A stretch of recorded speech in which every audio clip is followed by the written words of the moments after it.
Blog Talk Radio.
I'm on sorry. The 21's the festival. Roll your eyes at me. I didn't roll my eyes. You gave a look. Hello, everybody, and welcome to the Mortuary of Shadows. Everybody knows it's a fake door.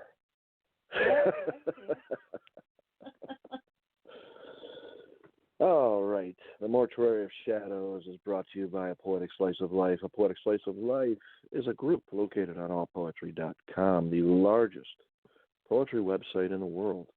And we want to thank Kevin and his crew for keeping that site going, give us some place to hang out and have some fun. And the Poetic Slice of Life is also owned by my lovely wife, Kay, who puts a lot of work into it every day. She's always working at this group.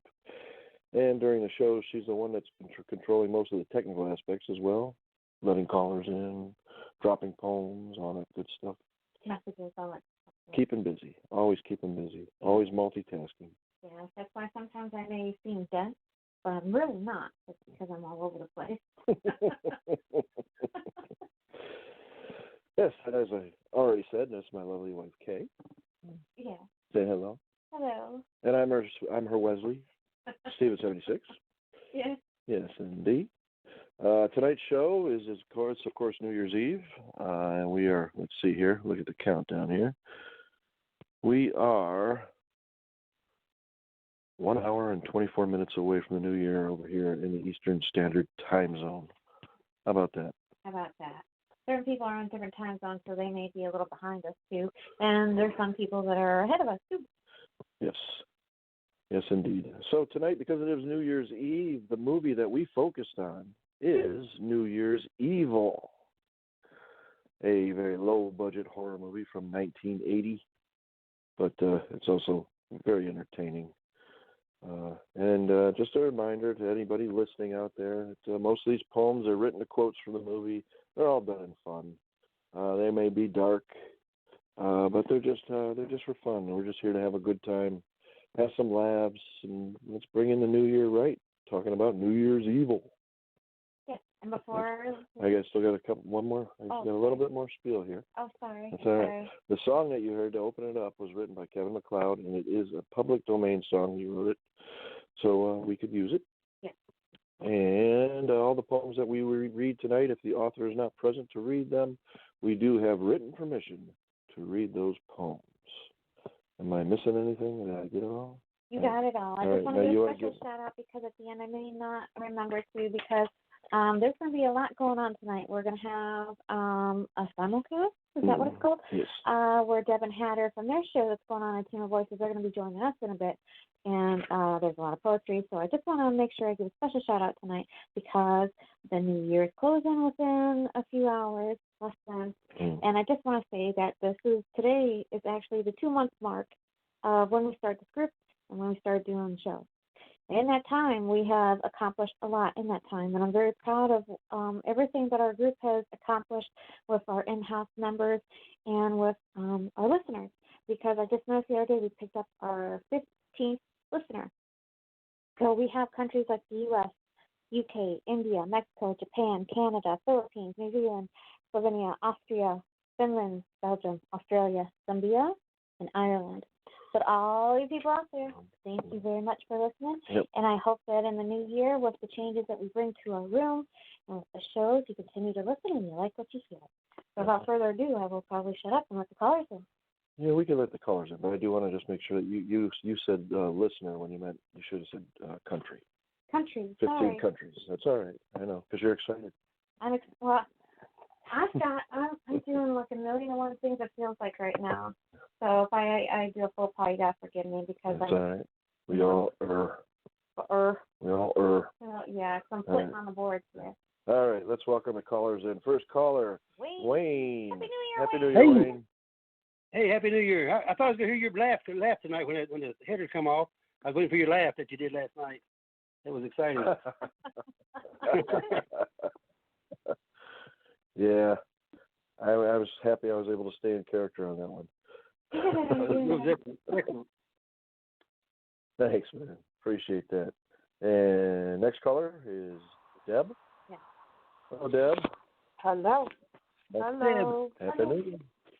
I know for a fact that you got a reading Happy New Year. Happy New Year. I do, yeah. We have one more caller Good to hear on the line, and that is Raz.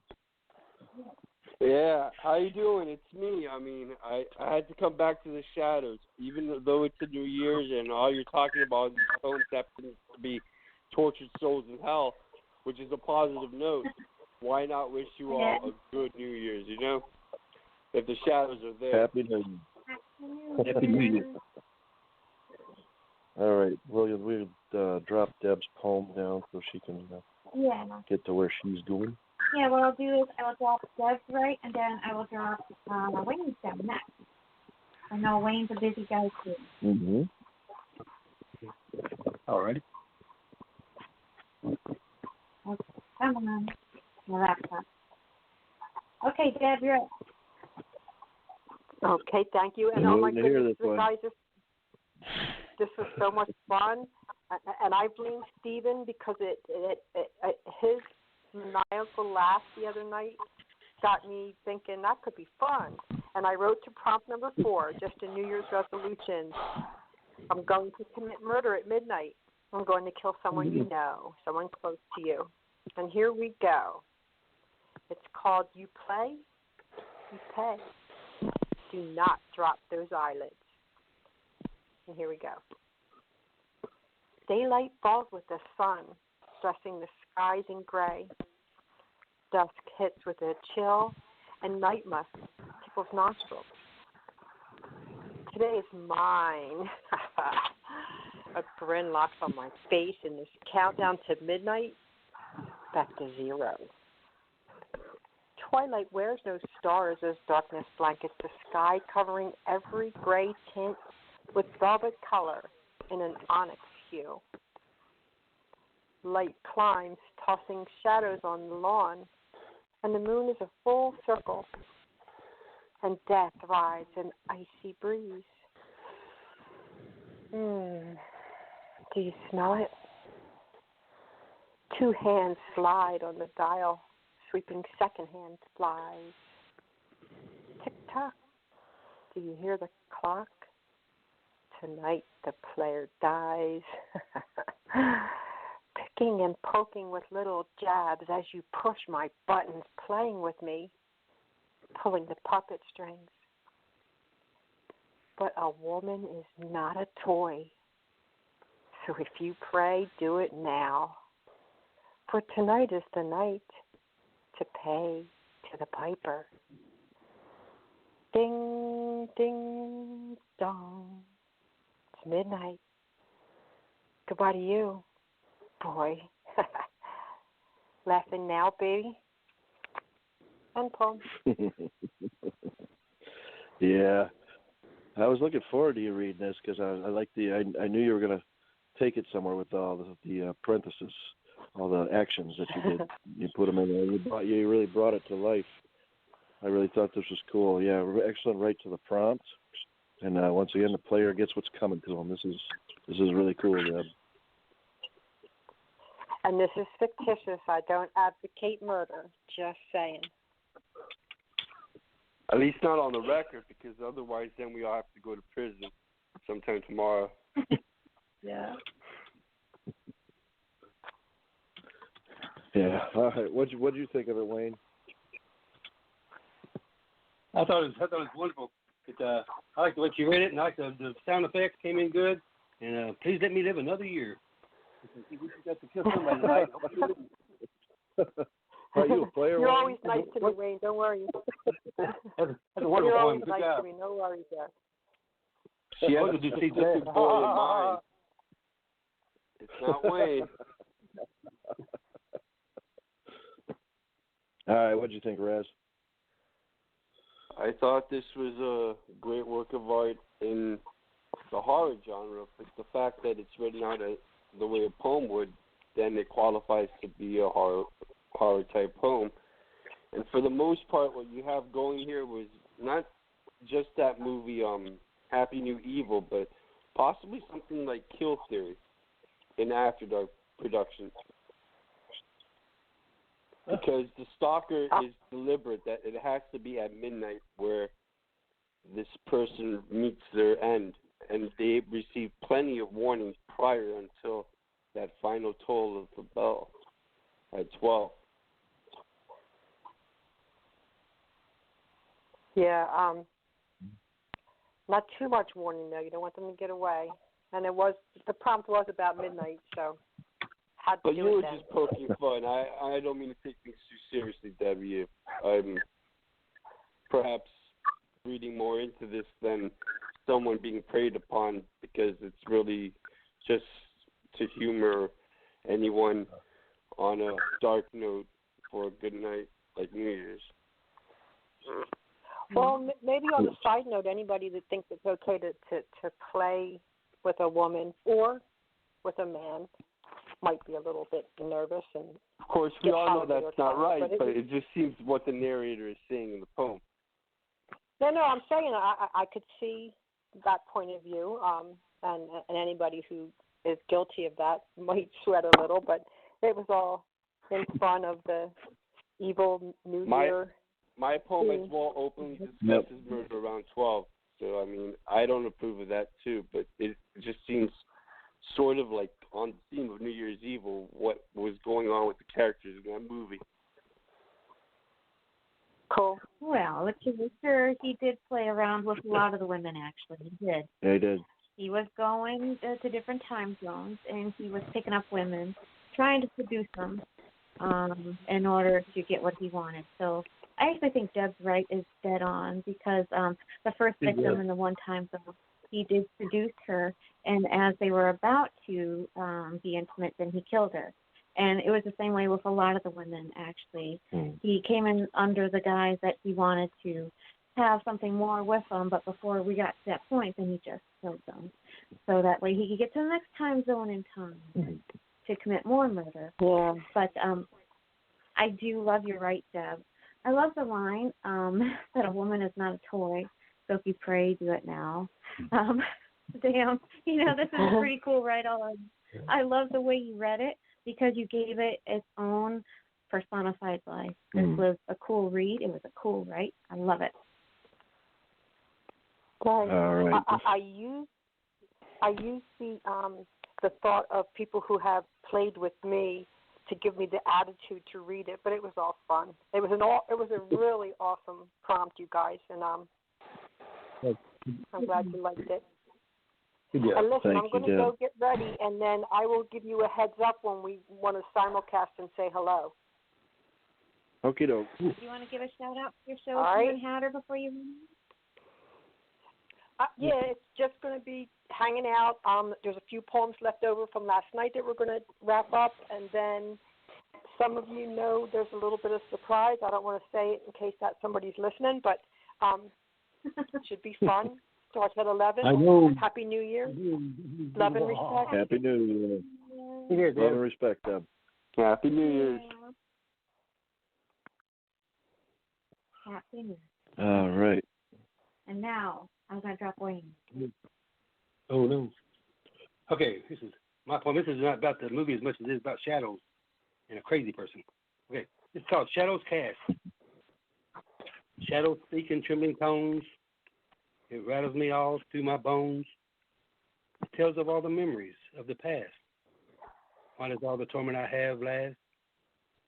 Follows me to the dark, to sleep, pushing me toward the evil so deep. Shadows are not no friend of mine. I need to get off at the next sign. Can you take me back to where I haven't been? If I've never loved, how can I love again? Shadows lead me, and if they turn, they follow. Down to the deep, dark, misty, moated hollow. Shadows don't care. They can be a part of me. Or hang around all day, circling a tree. Shadows sneak off. When it turns night, remember once, I saw one that was white. Shadows are lost, still roaming my mind. You can't kill a shadow or try to be kind. They're much bigger in the evening sun. About noon, I look, I can't find none. Ian? I think this is really cool. a great rewrite here. You didn't touch on anything that means actually murder. What you're talking about is an observation of how shadows play around with people's minds all the time. And that's a very observant point from a poetical perspective. This is a real good piece, Wayne. Thank you. Thank you very much. Excellent comment. Yeah, I like this too, Wayne. I thought it's pretty cool. You got to watch out for those shadows. They're out to get you. But I also noticed what you said too. Right around noon, they seem to go to lunch or something. I don't know where they're going. Yeah, they can't find one around noon. Take them down. Mine just stays there, but I don't think it's the sun or my weight. Yeah, there's no shadow at noon. What did you think, hon? I do. I like this a lot.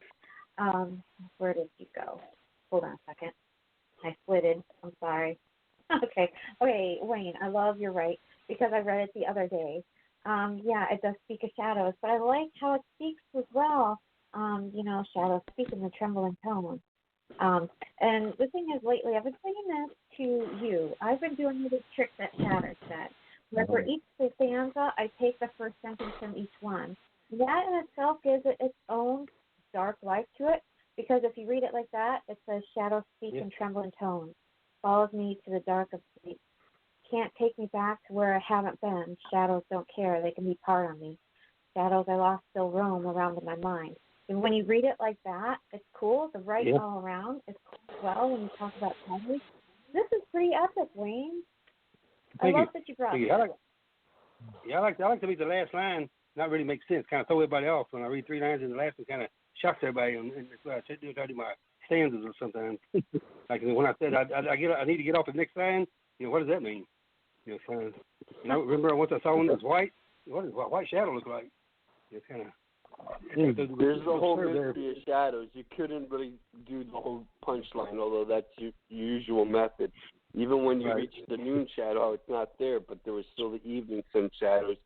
The fact is that they're a part of our settings and in art that is crucial and cannot be taken away from universal complexity of what we perceive to be real. In no time. Yeah. That was This is some serious you were talking work about right that. here. Yeah. Yeah. That was a show, wasn't it? White Shadow. White Shadow. Dark Shadow. I think he was a basketball coach. It was about a basketball team, high school basketball in the projects or something. Ooh, I think I know what you're talking about. That was in the 70s. Yeah. I'm going to have to look that up now. Because it's so old. I remember seeing a few reasons of it. I'm picturing the guy. The White Shadow. Yeah. That's the name of the show, The White Shadow. Huh. It premiered in November '78 and ran to March of '81. What was the star's name? I can picture him in my head. Ken Howard. Ken Howard. Name doesn't ring a bell, but I can picture him. Yeah, I know too much about TV and movies. Yeah.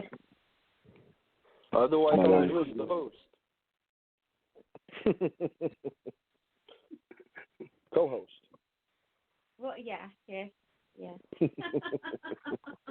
Yeah. I'm just her Wesley. Yeah. Yeah. We balance each other out. Yes, we do. Yeah. Because I'm comfortable team. Wayne, about these shadows trembling, you feel that way sometimes? Because I hear that has to do with the deeper psychology than just looking at life in a very plain forward manner. You see those shadows?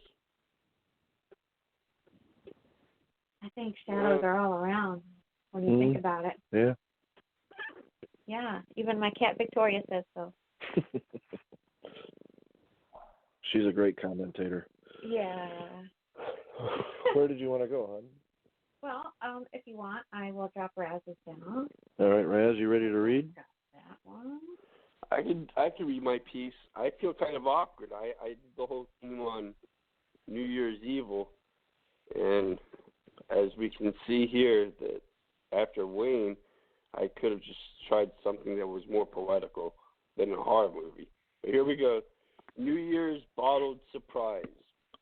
New Year's bottled surprise. Anticipation for the striking of the midnight hour. New Year's Eve, all of the previous time was devoured. A mass and juggernaut head holds up the sharp blade to cut off the life string of the anticipated human sacrifice in the darkness. Relentless messages in the cold winter winds that ancient ritualistic desires required the cardinal sin. Whoever accidentally crossed paths with the boggled and bobbed head never fully could win. For she was told, society keeps all of us completely safe. And in broken-in houses at night and slightly open windows that more than a deadly cold gust caught in swaying shades to patiently wait a defenseless justice's vulnerable movement of not noticing alone in the house the other adjacent chamberlain stores, the psychotic visitor that wants Jane stripped naked for other parlor tricks than Gentleman Jim. He had been watching since years back, a stranger undetected, when doing township services by the woman, and patiently knowing she could and never would suspect in a world of perfect law and order why the dark stranger motive is the weakness of heart, confiding that those kind of things do not happen, but other people on the news who were the statistical maladjustment of probable violence. Anticipation. 11.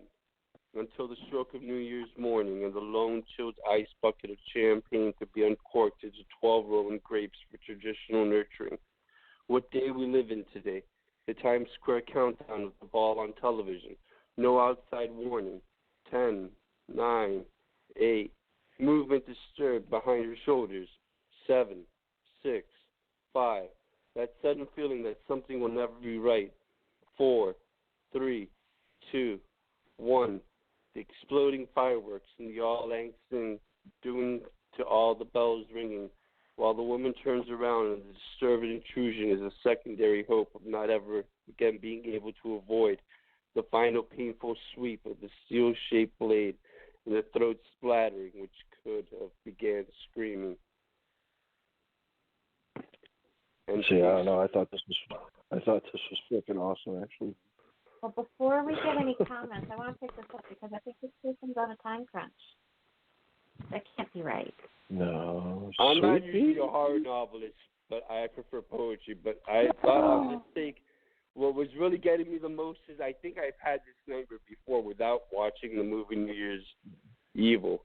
That maybe on the stroke of midnight, it just kind of goes on in this world somehow that someone does manage to pick that exact hour in order to have a homicidal victim. So these kinds of thoughts are best left for fiction, but not usually poetry.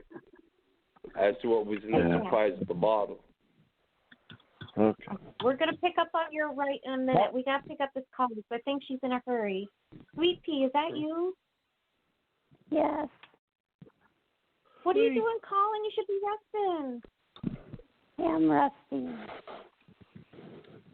Happy New Year. Happy New Year. How you doing? I'm just calling. I'm doing okay. I just called to hang out because you guys are my favorite people, and poetry makes me feel better. So I'm just calling for a little bit. Okay. Okay. How everybody's going. I'm glad that you're doing all right. We were thinking about you. Yeah. Deb said that you did well. Yeah, I got to come home and just hang out and rest. So if you don't mind, I'll just hang out for a little bit. Okay. No, we don't mind at all. No. Okay. My sister in darkness. Do you want to try to make it something right now? I don't know. Did you want to comment, Sweet Pea, or just listen? I'm going to listen. You can ask for a comment once in a while. Okay. Well, then leave her open. All right. I do want to comment on Raz's poem because I really liked the build-up, all the dark imagery. But then when you get into that countdown, and you're explaining what's happening as we're in those last 11 seconds before the midnight strokes and then the blade strokes. I thought that was very intense and very well done, and this really does speak to the movie so well. Excellent job. Excellent. I was kind of overtaken by the whole drama. Thank you. And Wayne, what did you think? I thought it was pretty exciting the way he's reading. He read it. It was a good read you did. And I almost passed out the first of it because I always take a breath when I read, and I don't let my breath out until I get to a period or a comma, and I almost passed out there for the first sentence. It was a long sentence, and it said so much, I was out of breath. Even though he read it, and it was very good. The exciting poem always to the end. It just had enough darkness at the end to make it perfect with the tension you build up. So it was a good write. Yeah, well, I'm not going to start doing suspense now. I have to stick to poetry. But thank you, Wayne. You good. What did you think, hon? Yeah, I thought this was a great write. because it does speak of the darkness that does exist in one. But it does speak of the film, but it also speaks in a darker tone too about, because the thing is about horror movies, you can watch them, you can walk away, but there are aspects, like this that do exist, and it kind of has its own dark feel where it brings the imagery to life even more so with what you present to your readers. Excellent, right? I know it seems like it's just made up stuff, but the point was really that things like that should not happen on New Year's, and somehow I have this instinctive feeling that it really does go on, even if you don't see it on the news. Like with Silent Night, Stay Quiet, the secrets that December keeps that no one is really meant to learn. That's kind of what twisted my words around to describe that scene. Awesome job. Yeah. Where are we going, hon? Yeah. Oh, yeah. If you want, I will grab yours. That'll give me time to do what I need to do. So I'm just going to grab yours. If there's something I want to drop down real quick. So, okay. And. Okay. I prefer Wayne's poem on shadows. So this must be equal justice when it comes to writing. They always like everybody else's work more. Wayne is pretty cool. Yeah. All right. I wrote mine from the killer's point of view in the movie, and I forgot to put in my author's notes, but Kay and I actually watched the movie the other day, and I completely forgot about it, but the last two lines of the poem actually are directly from the movie. The killer says to his wife before he attempts to kill her, and I just thought the lines were just so cool I had to include it in the poem. So this is called At Each Stroke of Midnight. At each stroke of midnight in every zone, I'm here on the East Coast. Times Square will know fear tonight. As the ball drops and the new year begins, I will play God and someone's life will end. 3 time zones left as her heart stops and decomposition starts. Plane tickets in hand and I'm off to Nebraska. No rush. My deadly plan is running smooth. Every time zone houses somebody close to you, bitch. You caused me pain, now it's my turn. This one they'll find in a dumpster, laying in a puddle of blood. The rental car awaits for a quick jaunt across the border and into Colorado. This one offers herself to me. While this is enticing, I have a plane to catch. So I penetrate her with my blade instead. California. Now it's your turn, because I can hear your heart beating. I don't like that. End poem.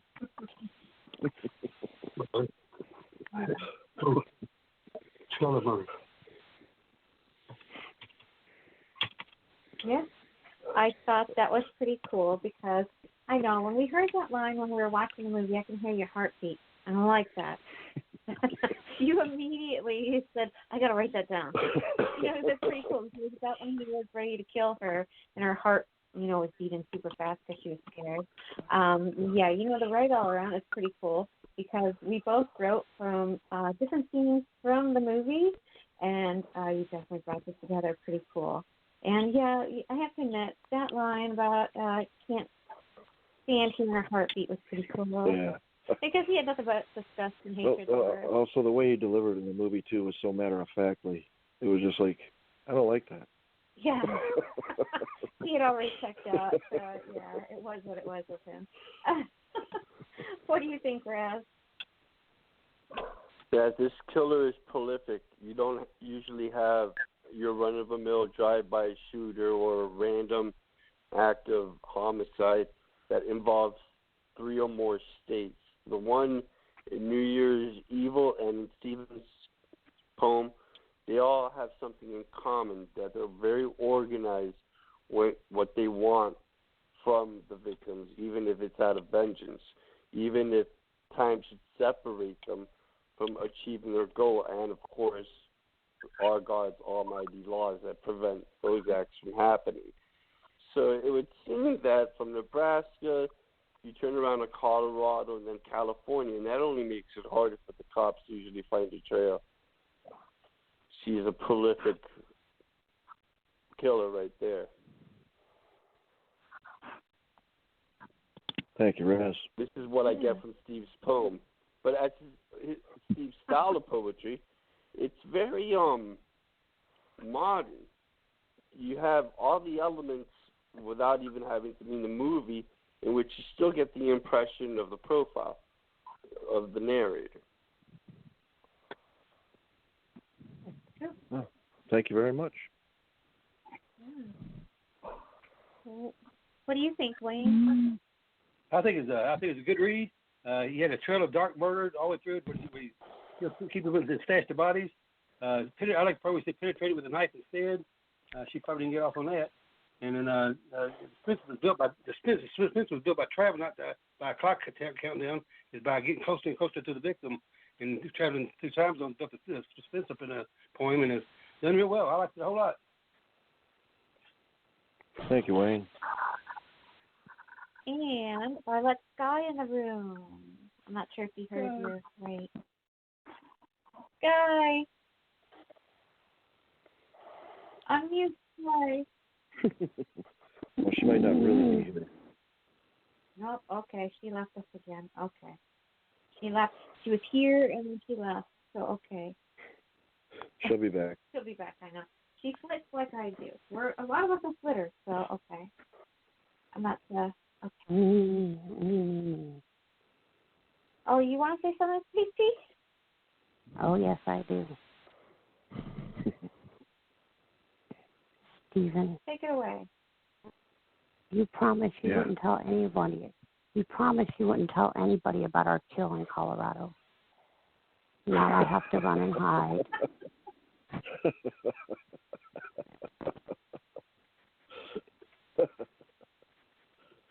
I'm sorry. No, this is great. I really loved it.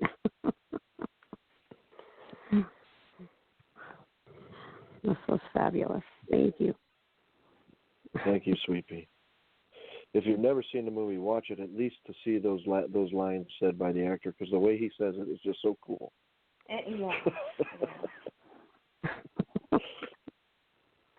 Maybe if I can find the scene, I'll drop it in the room later.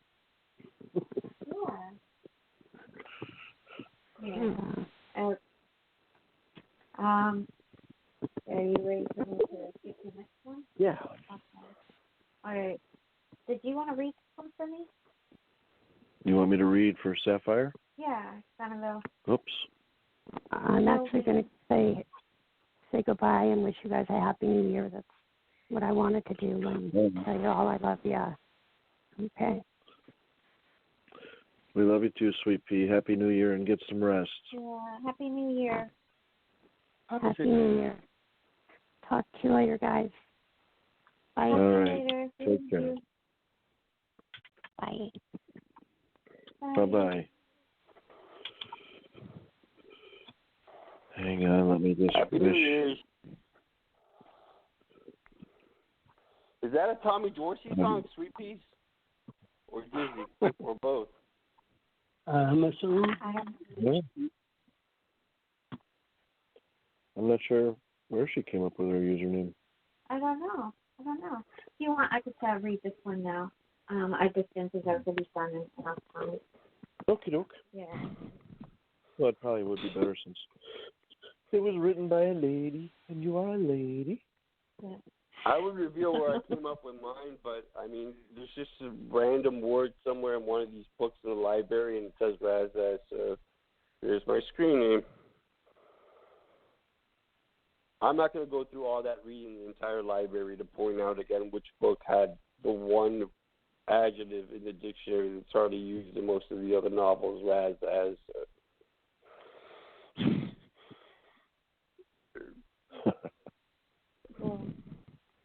All right. I'm going to read.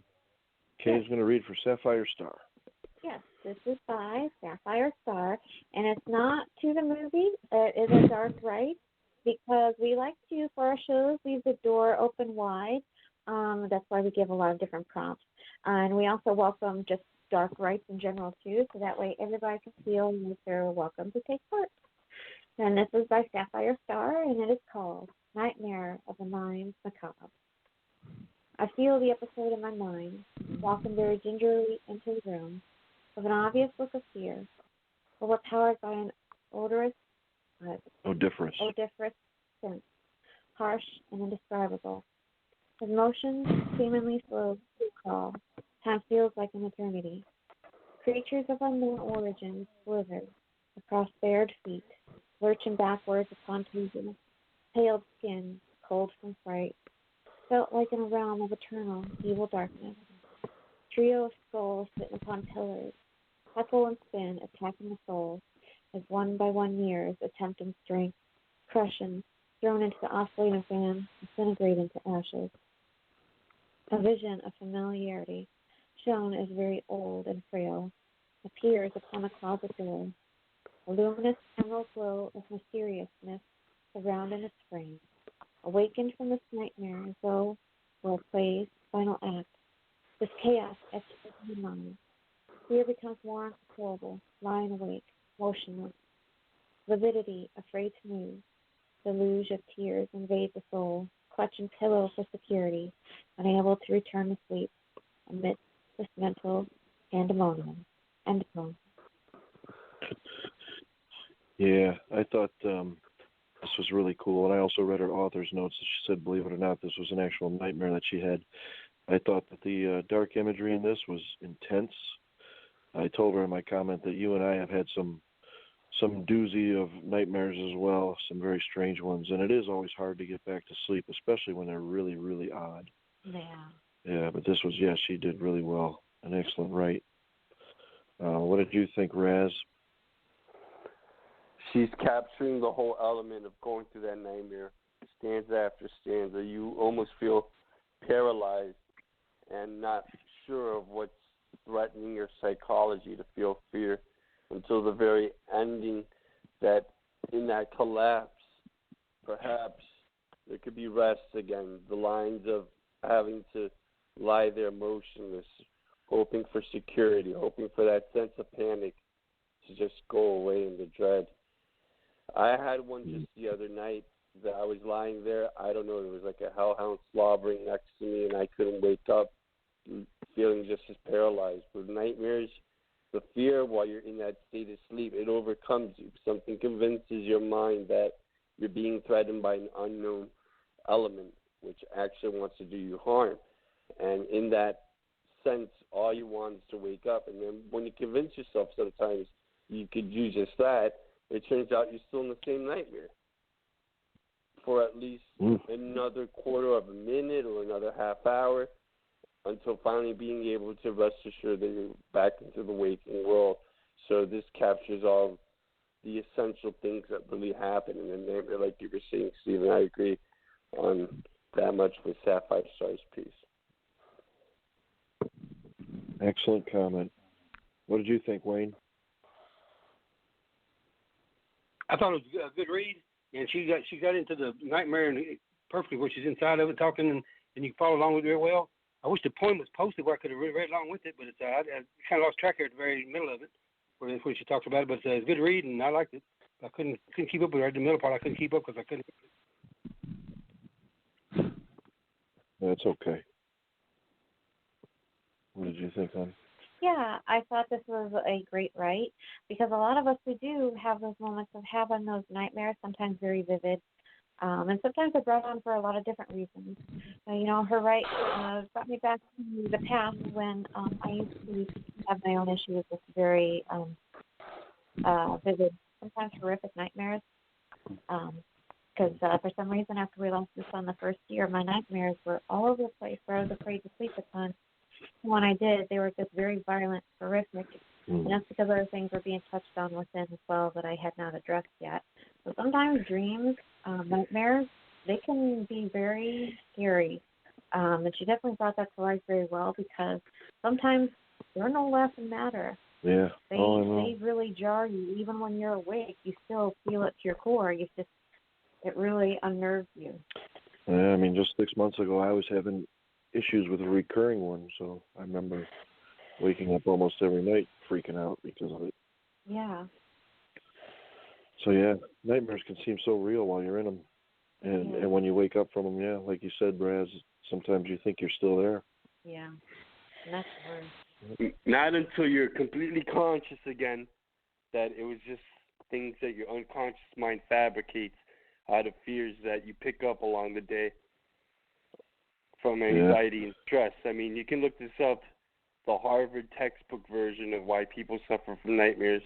It's no more than anxiety and stress that kind of plagues the unconscious mind. So when you're asleep, it comes back to you in a way that you don't really process during a waking state.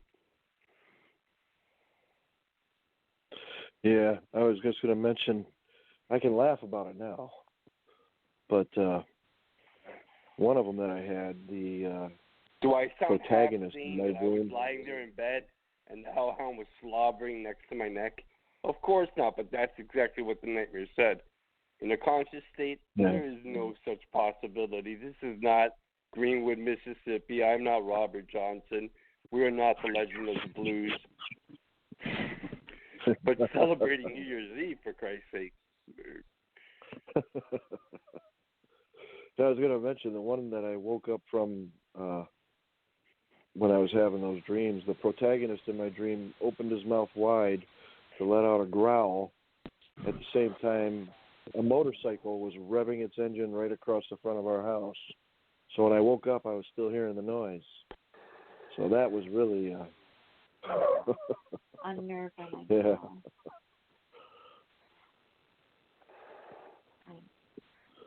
Okay. Are we ready to move on? Yeah, because Dad will be calling soon, so I want to make sure that we keep on trucking. All right, let me just wish my sister a happy New Year. All right, you want me to read for Yeah, I want to read for Randy. For Papa Terminus? I really like his. His was the gold winner in our contest for this particular show. And he titled it, this is by Papa Terminus, it's titled Call Me Evil, Indeed. You can call me sick, a conductor of the Switchblade Serenade. I'm evil, indeed. Soon the murder ball will sway. Fire in the dumpster, surprise, here's my face. Close your eyes, darling. You have front row tickets to the gutter ballad. As the apple begins to sour, falling off the tree named Times Square, this treehouse terror train derails. As the orchestra plays, a madman dances with his blade. Blood on the dance floor, as Black Parade marches into New Year's Day. As the disco ball crashes on the symphony stage, I'm evil indeed. End poem. Yeah, and I thought this was pretty awesome. He, in his hands, he said he never even saw this movie. He just went off the trailer and the quotes to write this. And in my opinion, he nailed the movie pretty good by doing just that. Yeah, this is just awesome. And I like that he brought one of the more interesting scenes into it too. The dumpster. One where he's hiding in the dumpster and he leaves a little trail of things for her to find him in the dumpster, of course, but she opens that lid and it's really dark in there, and all of a sudden he lights the lighter. And then pulls her into the dumpster and murders her. So I thought it was pretty cool that he pulled that in there. Yeah. What do you think, Raz? This was, in essence, every reminder of why things go wrong if you're in the wrong side of the tracks at night, and there happens to be someone who's willing to exceed the bounds of law and sort of prey upon the fact that you're alone and then do just that, kill you, which is evil, like the movie said. But on top of it, the lyrics, stanzas, the way he constructed the poem, it's almost like a kind of heavy metal thing, Black Sabbath. It reminds me of that band, how it's out of the movie, he came up with these exact verses: a switchblade, the eyes of your darling, a gutter ballad, serenades are really part of the symphony stage crashing because of the disco ball on New Year's Day, marching along the Black Parade. You know, there's a whole metal feel to the atmosphere of the poem. I like that. Good poem. Yeah, that's actually a good pickup because Papa Terminus, he likes to write to songs a lot, so he kind of maybe mixes that in a lot to his work. What do you think, hon? Well, I have to agree because there's a lot of us writers here who do write the songs because Joseph Moon also wrote 2 different songs, but I know Randy does as well because I remember months ago reading some of his rights because he was doing some about Duran Duran. That intrigued me because I love the band. But I think it's cool that, us writers, when we can do that as well. But I love that from just the trailer, he brought this together because I couldn't help but to chuckle when you talked about the dumpster because he brought a bit of humor to the dark side. So, yeah, I thought this was a pretty cool write all around. It really was. If you can get a chuckle with the darkness, then you did something right, I think. Yeah. Because you're trying to put a little light side to the dark. So, I really like this one a lot because this was actually the scene that I wrote to because he went to a new time zone. Was it Colorado at that time when he picked up those girls? I think it was Chicago. Okay, because he had picked up a girl. I think it was at a bar, and he thought he was just picking her up. But then she said, "Do you mind if my friend comes too?" And then he's like, "Oh, yeah." You could hear the disappointment in his voice because his MO was getting to a different time zone, but he had to kill a girl before he left the time zone he was in, so he could get to the new time zone and kill another girl to make a statement to his wife. So that one was a little tricky because she was trying to make moves on him, but he definitely, her voice, he was disgusted by the sound of her voice, and when she was trying to make the moves on him, he was getting all creeped out too, and he was trying to play it off. So when the friend went into the drugstore to pick up some alcohol, he suffocated her. And then he left a bread trail of crumbs of her clothes in. So that way the friend, when she got out of the liquor store, she'd see her shoes, her dress, all lead into the dumpster. Because when she saw her friend's dress hanging out of the dumpster, she lifted up the lid, and then what Randy wrote, all of a sudden, surprise! Here's my face. Yeah. All of a sudden, he shines the lighter, and he pulls her into the dumpster and kills her, and then he moves on to the next time zone. So I thought this was a cool write. It really was, and I appreciate that you brought the humor as well. Well-deserved gold, Randy.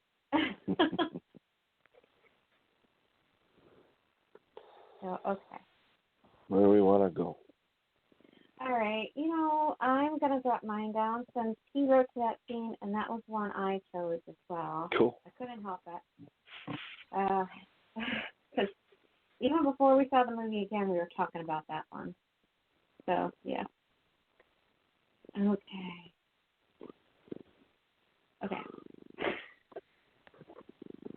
All right. I call this In the Night, Rides Are Not Given. Ooh, some kind of voice you got there. You sound like the Phantom. I love those dark, brooding bastards. The air of arrogance is intoxicating, and the taste tongue of bitterness. I will let you taste a hint of the sweetness that urge. Tempt me in, let's drive far away. Savage and cruel lingers behind eyes of rage. Inflictions of screams is all that is offered. Drinks of love will be flashed on New Year's. Your whiskey intoxication screams that you are just a bastard. Time zones of deceit speak of false idealizations of candy walls that disgust them. Crazy trips must be a full moon, but is it? How can you stroke an ego when you're not sure which head to stroke? In the night, bones will crack. Call me evil. I want to hear you say my name as the light is taken before I move on to another. End time. Awesome. I had fun with that one. Yeah. I thought this was great. It was perfectly written. I like that no free rides, like your title says, right? You're going to pay for your ride with your life. Yeah. Although the one girl didn't, she got away. But this, this speaks of the that whole car drive where you could tell he was just getting more and more annoyed as he had to ride with them. I mean, the girl even started talking about her friend's diarrhea at one point, so it's like he just couldn't wait to get rid of her. Yeah. Too much of a lonely song.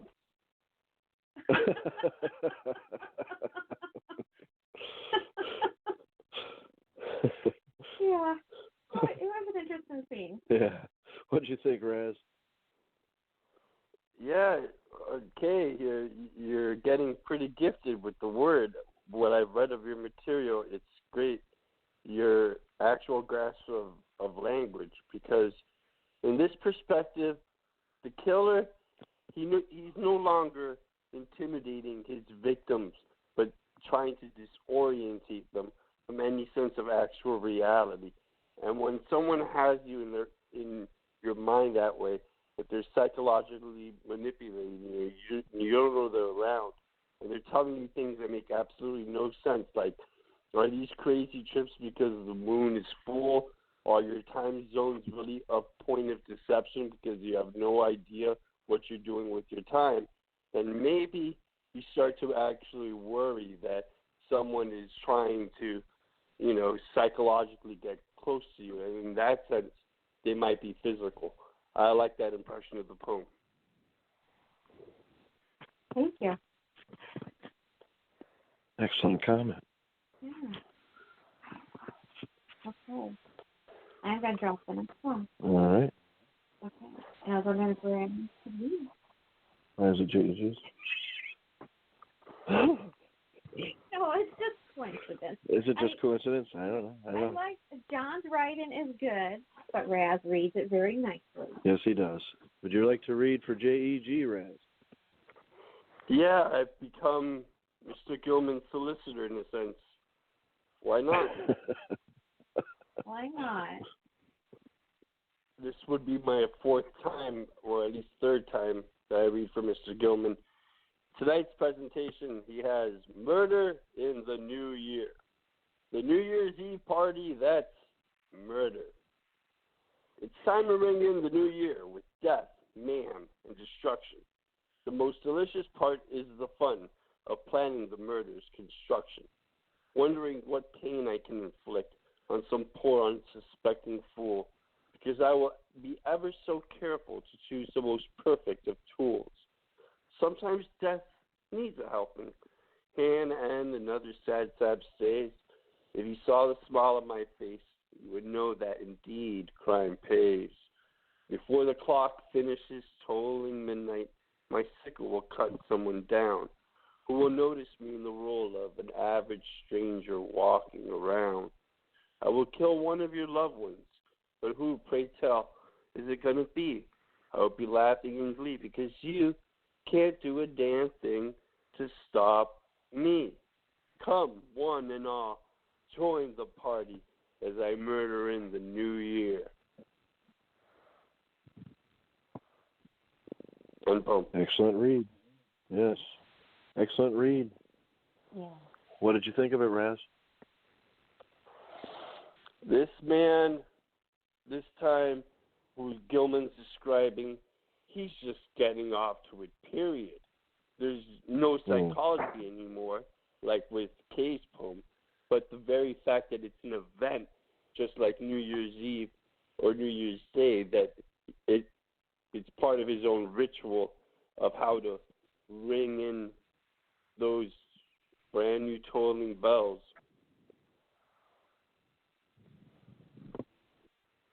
Yep, indeed. Excellent comment. I would agree. I did also think that he did an awesome job. I think he really nailed the psychosis of the character very well. It was an excellent right to the character is definitely in play now, that just like in the movie, that he really does like the thought of what he's doing with his time and to whom. Not so much that those are not necessarily realistic ideas of how to treat other members of society, but in this kind of laughing glee and how else are you going to ring in the New Year but murder, it's at his best. The very character of the film. Indeed. What did you think, hon? I thought this was a great night because he was the silver winner in the year contest. Like I told John, when I was younger, I did used to be fascinated with serial killers. I used to watch a lot of documentaries. I used to read a lot of those true crime novels. As I've gotten older, I kind of grew out of it because I just don't have the time to give to it. But I love what he brought forth here because, there's a lot of writers here who do, they bring rights that have research that they bring to it, but they also have certain elements, too, that they like to bring. And I like what he brought here because he did he gave the words its own dark tone. He said that, he never saw the movie.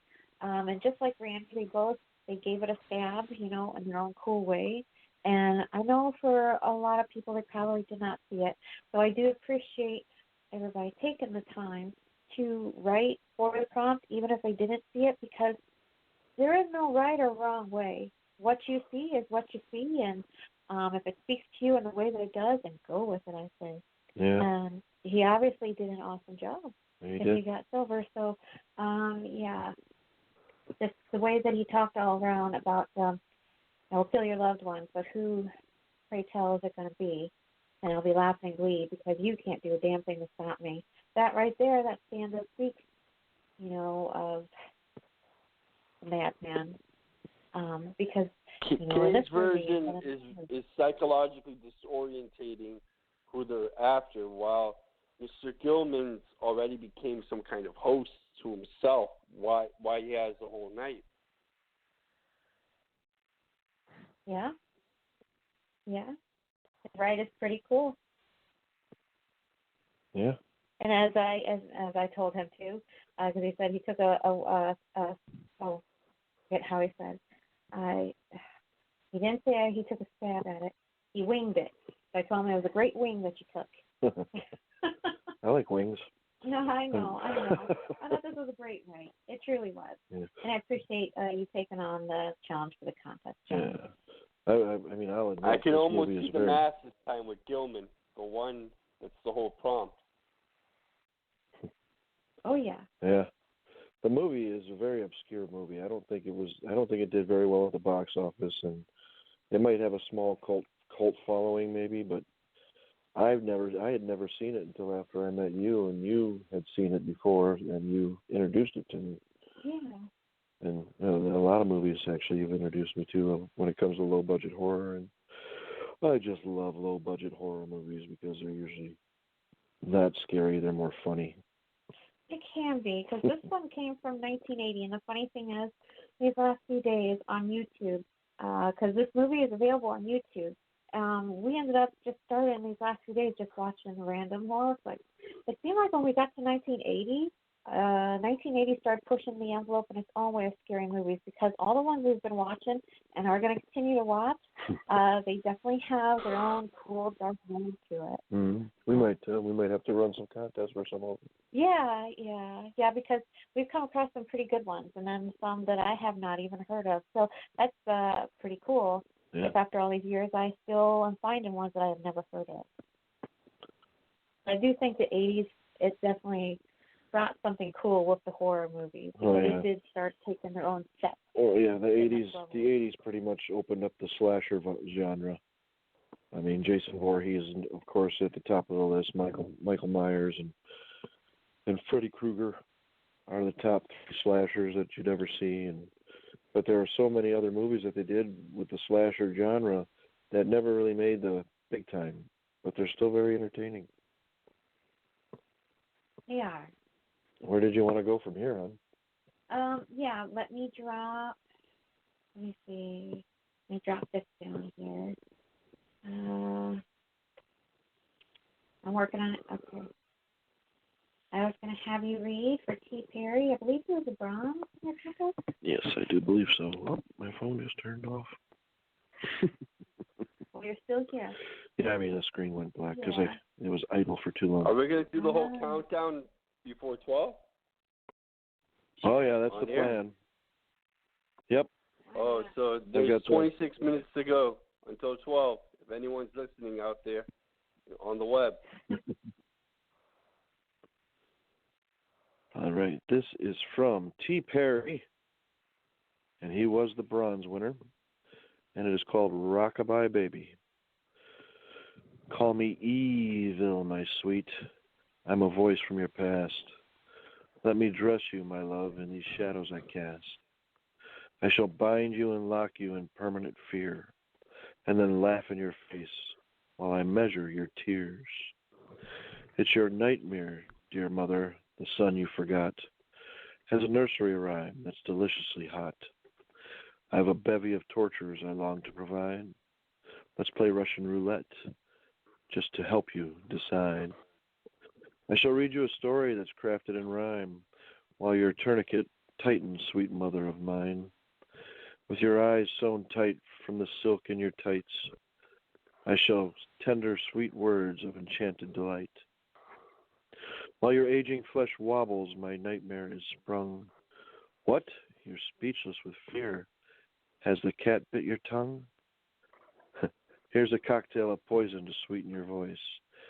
I shall give you two options. They're both called no choice. Let me welcome you, Mum, to the school of hard knocks, and then use a hedge trimmer to fashion your locks. Then I'll light up your stogie with fireworks bright, and make sure the straitjacket is comfy and tight, while my barbed wire necklaces finger your flesh. I'll drip hot molten wax through your fine muslin mesh. I don't know. That will pepper your torso with compliments fine, and then mingle with all the cobwebs and grime.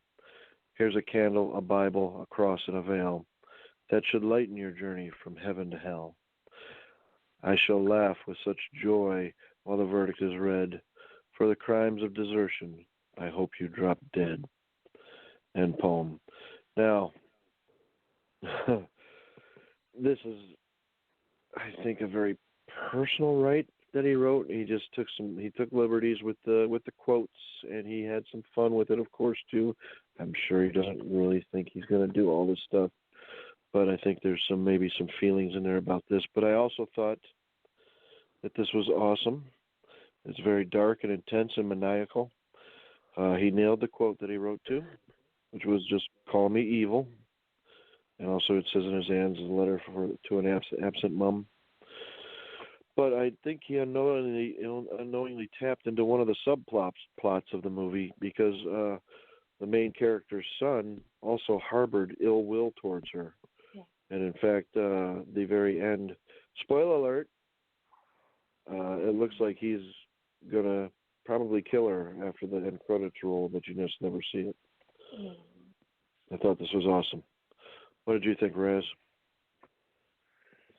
That Freud would no longer really be having a field day, but have this person committed. I don't mean T. Perry. I don't mean the writer. I mean who he's describing. If you're going to hate your mother to the point of killing her, you're no longer really a son. You've crossed all psychological bonds with the whole nest, including the rest of mankind, because the one thing you don't ever do is really try to murder your mother.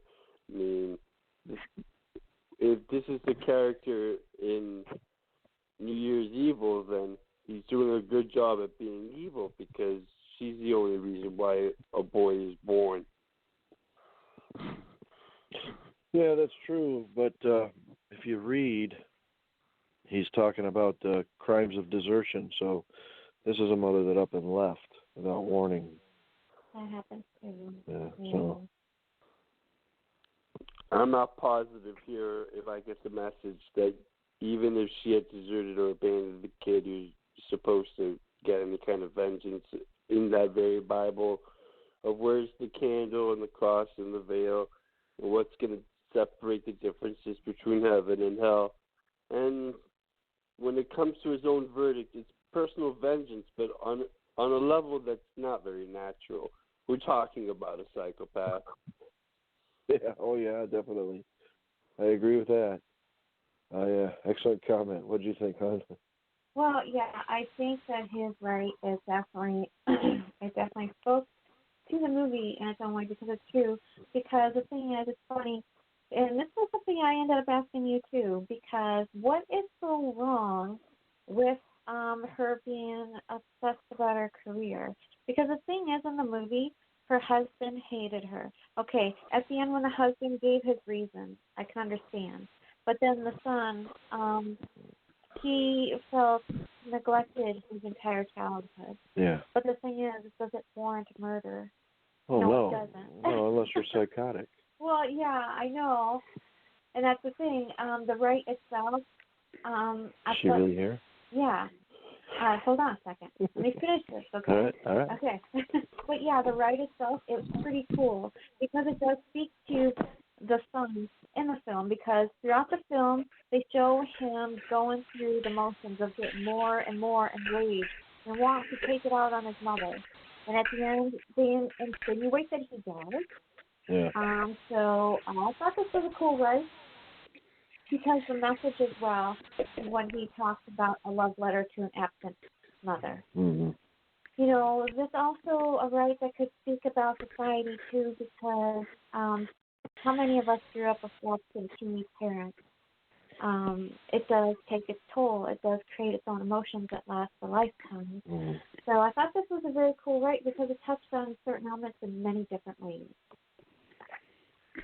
Well said. Sky, is that you? It's me with Chinese food. Oh, Happy I New want Year, Chinese Sky. food. I brought some for everybody, but I ate all the crab rangoons, so too bad. Oh, You got any shrimp fried rice? Does the fortune cookie say anything about what's going to happen at 12? It said something that good, hopefully. Sky is going to try to stay with you till 12 to say Happy New Year's and then leave. Okay. That won't work. I can't trust what those fortune cookies said. I mean, anything could happen until 12. That's in another 15 minutes. Me neither. I mean, it's probably wrong. I'll probably just say. That's cool too. It is. Where did you want to go, hon? Well, I just want to feel with you because Deb and Hatter are going to be calling in a few minutes.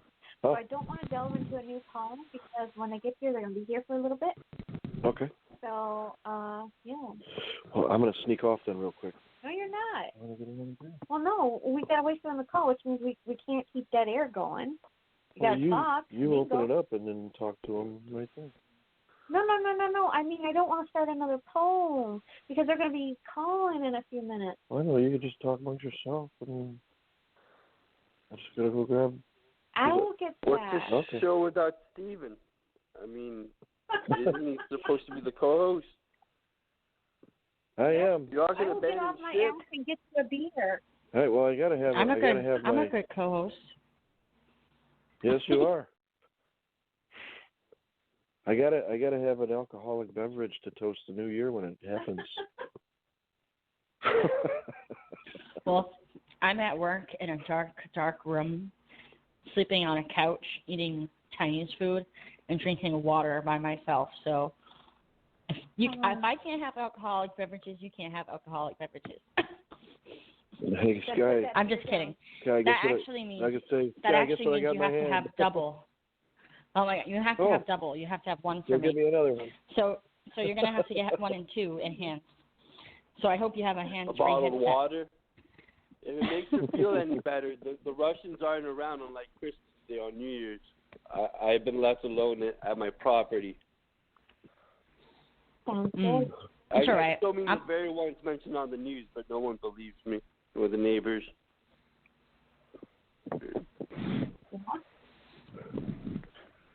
Okay, so get me a drink too. Yeah. Don't forget too. All right. I like red apple ale. I don't have any of that. Which one of us is having a more depressing New Year's? As long as it's not Bud Light, I'm fine. No Bud Light, please. No, I drink the preferred beverage of the King of Queens. If you've ever watched that show, he always drinks Miller High Life. Yeah, he does.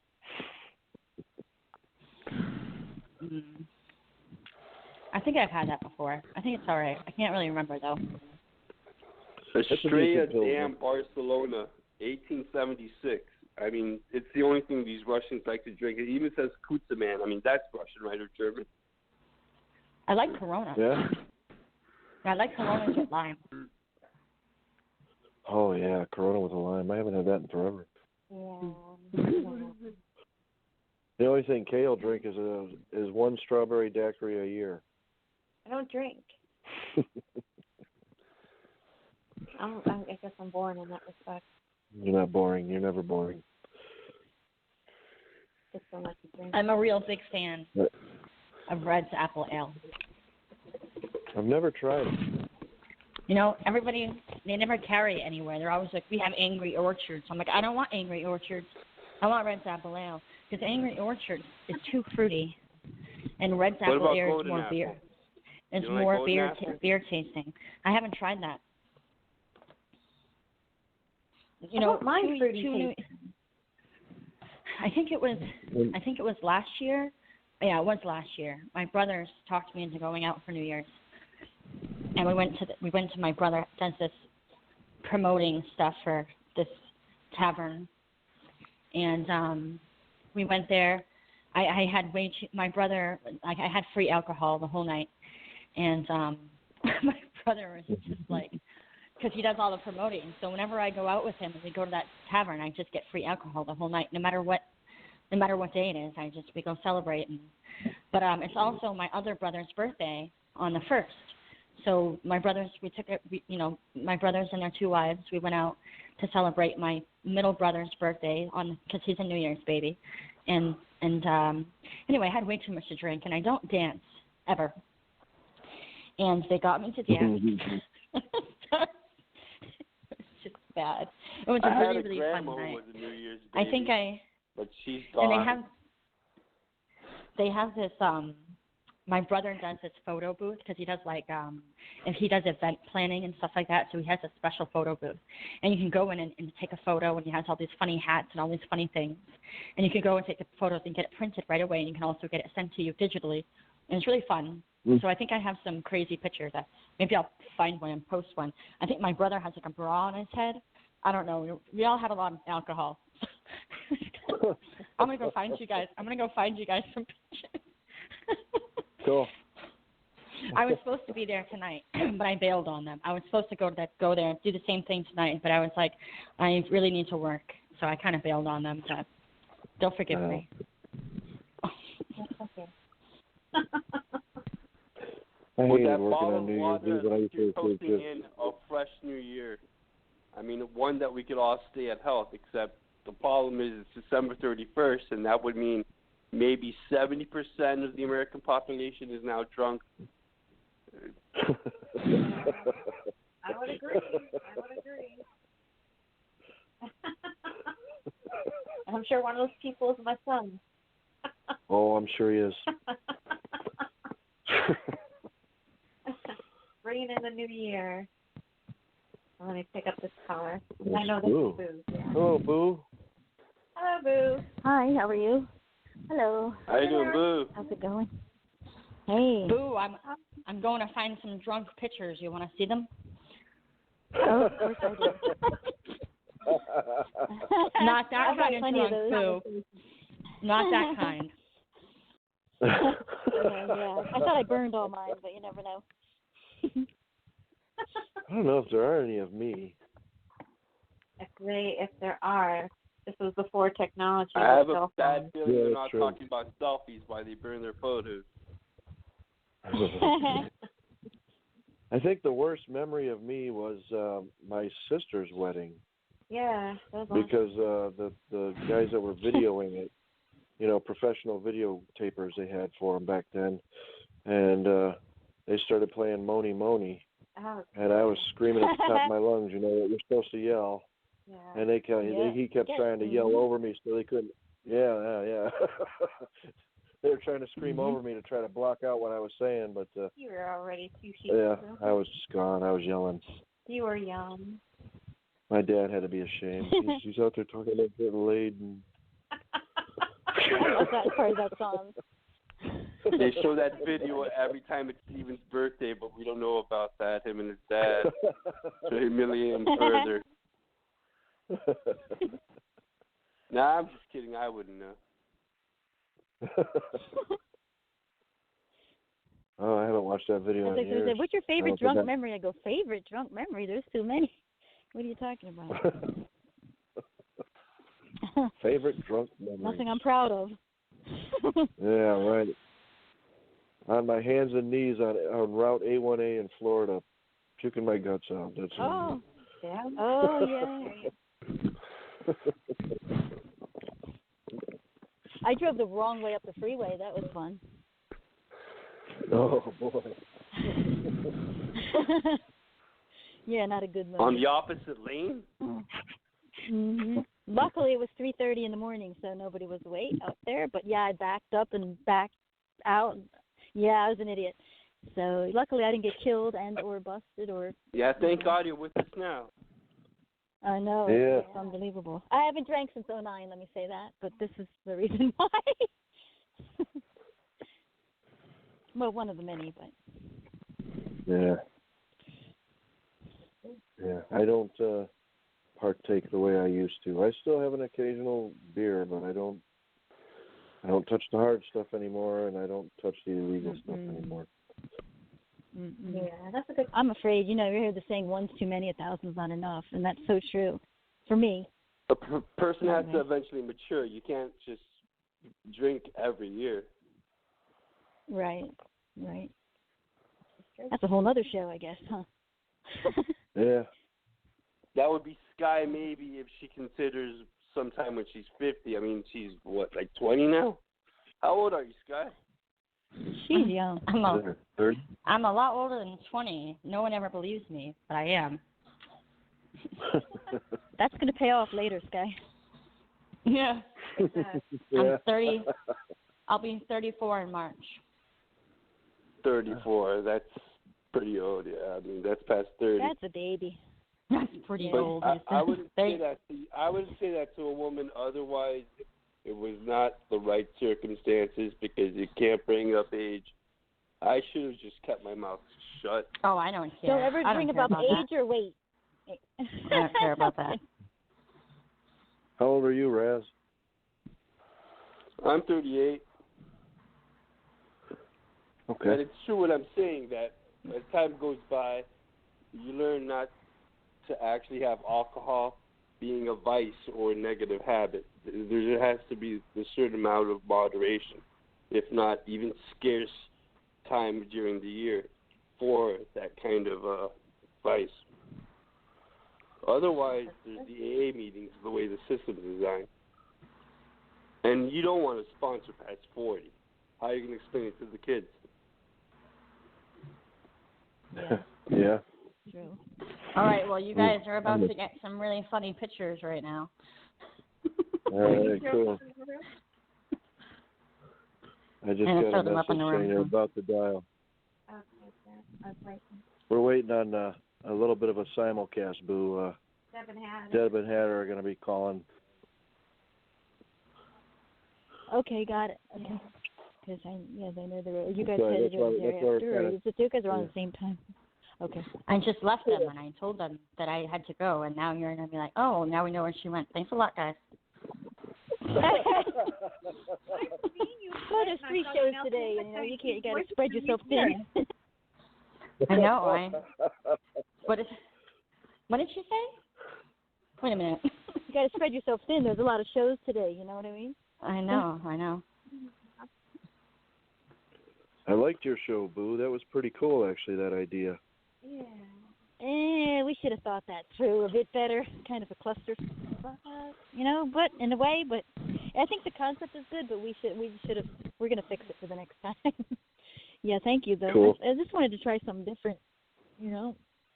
So I don't think I can get video. So you're not gonna be able to see my brother dancing, and that's too bad. Oh, I wish you could see my brother dancing. What an idiot. He's so cute. He's so straight, but I don't. And I think the other guy he was dancing with was straight too. But they just really love dancing together in a really kind of awkward kind of way. What is going on? In the corner, shutting up because I mentioned the woman's age, so I'm out of the ring. All right, poetic slice of life. Okay, hold on. All right, here we go. Let the pictures come in. All right. Here comes. Sky, are you drinking this evening or? I'm at work still. Water. I'm at work till 7 a.m. Oh, good. Yeah, I'm eating. I'm doing the on-call sleep, so I can't drink here. And I came in late because we got hit really, really bad with the ice storm. Yep.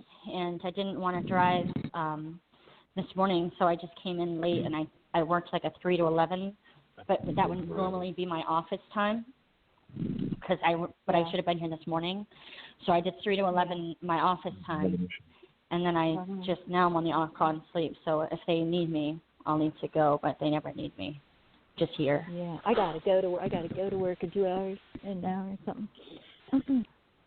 In 2 hours? I don't want to be on the road really, because a lot of drunk people. It was really bad. The ice storm was really, really, really bad here. I don't know how it was anywhere else, but. Stop checkpoint always. Okay, here we go. Here's one. I have to upload it. So, and the thing on his head is a bra. I'm not really sure why. Just don't ask. Don't ask any questions. Those are my brothers and their wives, and me, obviously. Is he a fan of the movie Weird Science? I love that movie. He probably does. He loves 80s movies. Oh my gosh. Good job in Merrimack. Hold on. This was the same night. Hold on.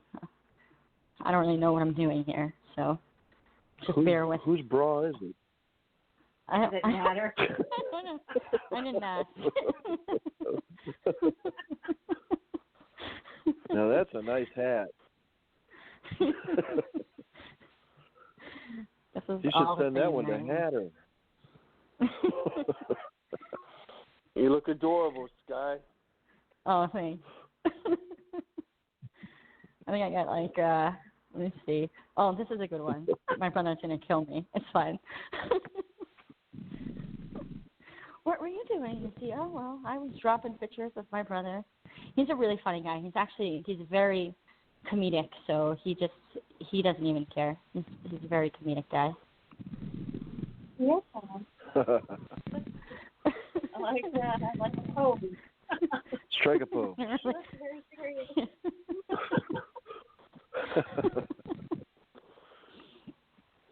I think I have another one with all of us. I have to check them now because I don't know. I'm lost. Let's see.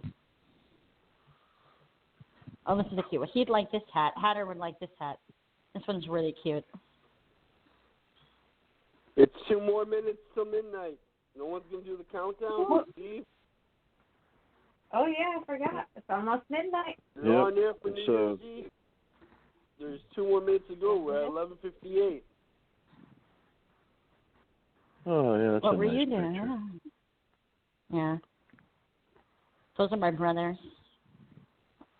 We've actually got the New Year's Rockin' Eve muted on the television so we can see the actual official Times Square countdown, and it's saying right now that it just turned 11:58. This isn't New Year's, but I know you're gonna love this picture, so I'm gonna send it to you. I think I know who your favorite person's gonna be now. Hold on. This brother. This is his birthday in 2 minutes. Oh, look at that. I love the sweater. Just because you say it's your brother, how do we know it's not your husband? I don't think that it would be. Yeah. All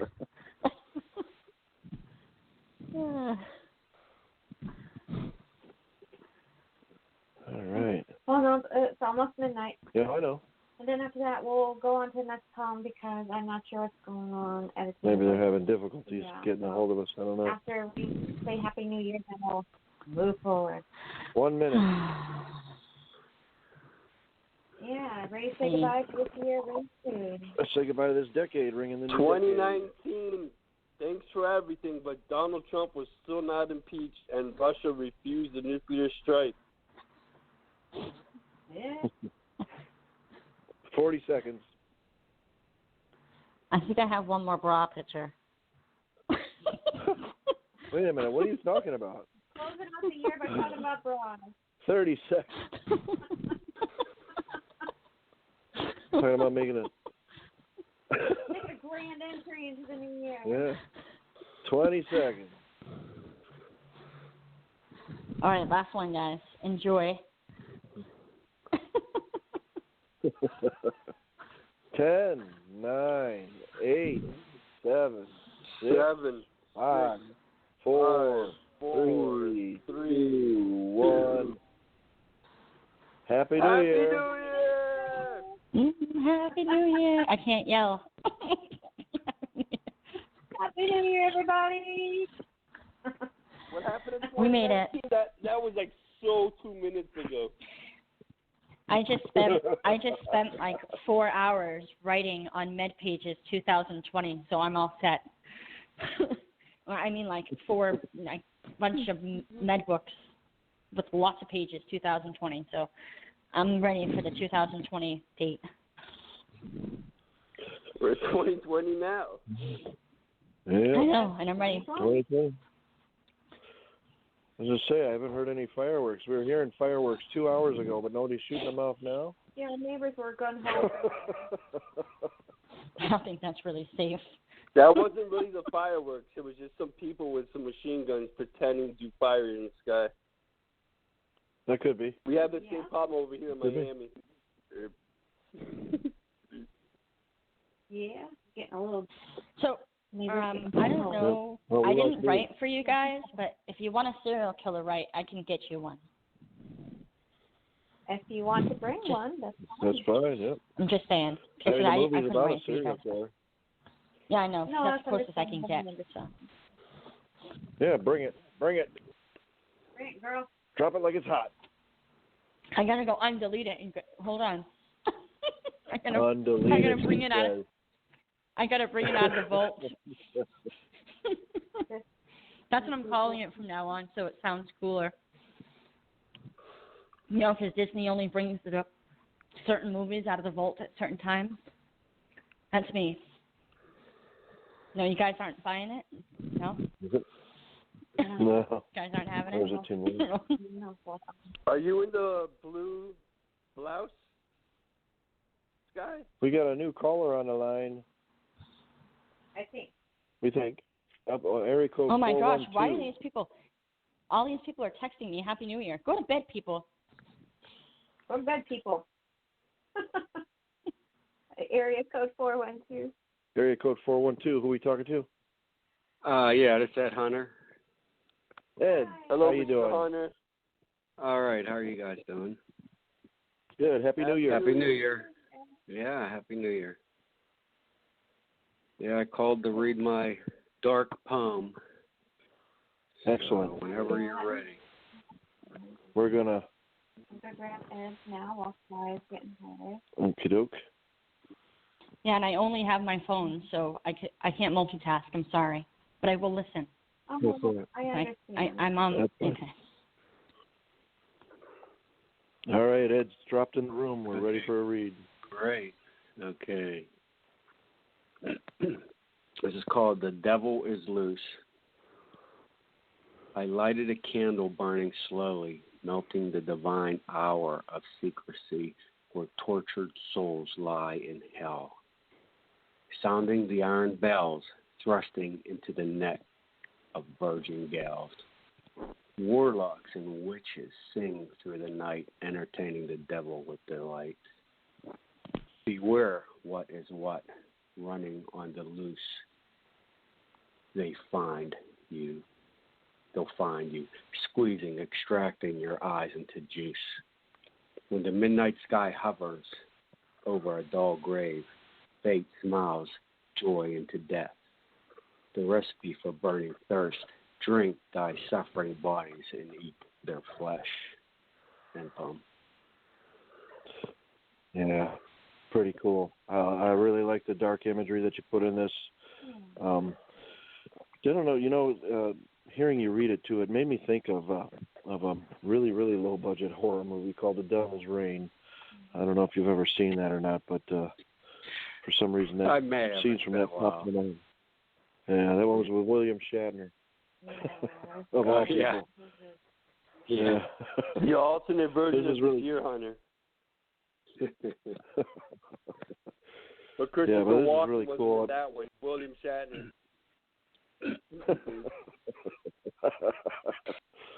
I know what I said to you in my comment probably wouldn't work out because you have to read what I said to get the humor in it. But squeezing eyeballs into juice, perhaps for some vitamin C.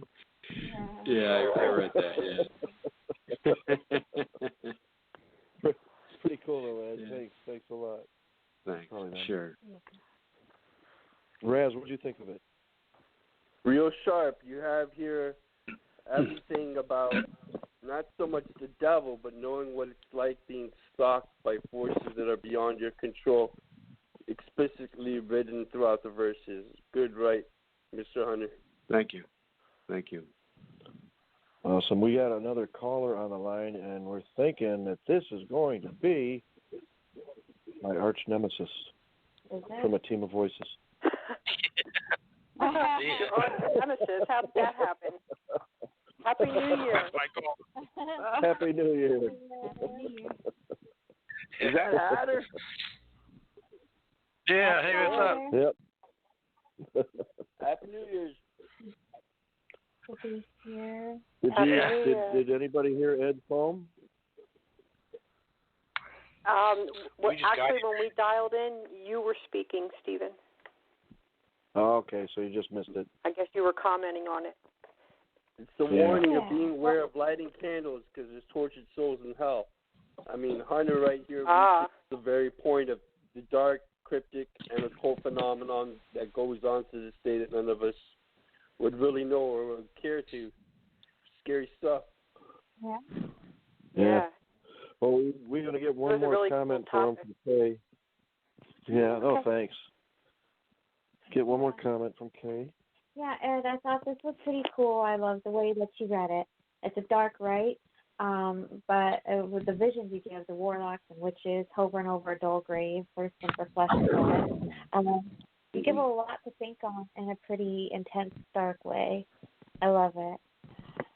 Oh, thank you. Awesome. Excellent. Now, has the surprise been sprung, Deb? Kay, though. Are you looking at your studio? Yes, I am. Do you see up at the top where it says the word switchboard, and then there's a magnifying glass and a picture of a telephone handset? Yeah. Push the telephone handset. Push the telephone? And then all you do is dial the phone number into that little box and push dial. You can call guests. You can call other shows to simulcast, but that's all it takes. Okay? Excellent. And thanks, let us Deb. say hello to Lee. Hi, Lee. We are simulcasting with a poetic slice of life right this moment. Hello. Welcome to the show. So, Stephen and Kay, I believe that you guys have a favorite Hatter poem? Yes. Yeah, you want to go first? I do. I want to go first. You got it, or do you need to talk for it? If you want to, you can if you're there. Here we go. I need to. Do you need it sent to you, Deb? To drop it in? Or you can grab it from our phone. Never mind. Yeah, but I'll grab it. Okay, there you go. All right. Let me know when you're ready. This one is just from a couple months ago. Go right ahead. I'm going to add it in now. All right. And it's called Taken Down, He Looks Around. Taken down, he looks around. She falls between the lines. In red shoes, he loves her true. Come pour the sacred wine. Turning to her, he holds the cure. How can she know where she's at? Blue suede sorrows touches tomorrow. He knows that she will come back. On your knees, if you please. The spell is in his eyes. Thinking in the part room falls to dark, and Sylvia's mother cries. And boom.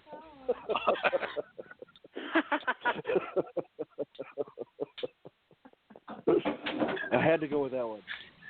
Good choice, Stephen. Hatter, Stephen just read to you. I don't hear any dog barking or anything.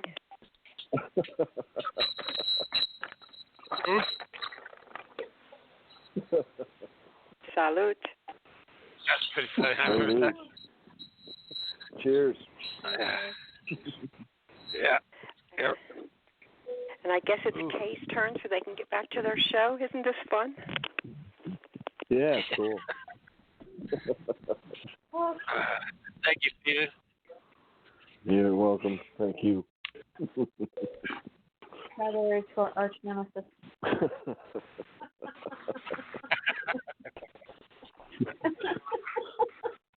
Okay, this one was from a few weeks ago. Yeah. Are they ready to see my voices? I do have it on the board. Thank you. Yep. Okay.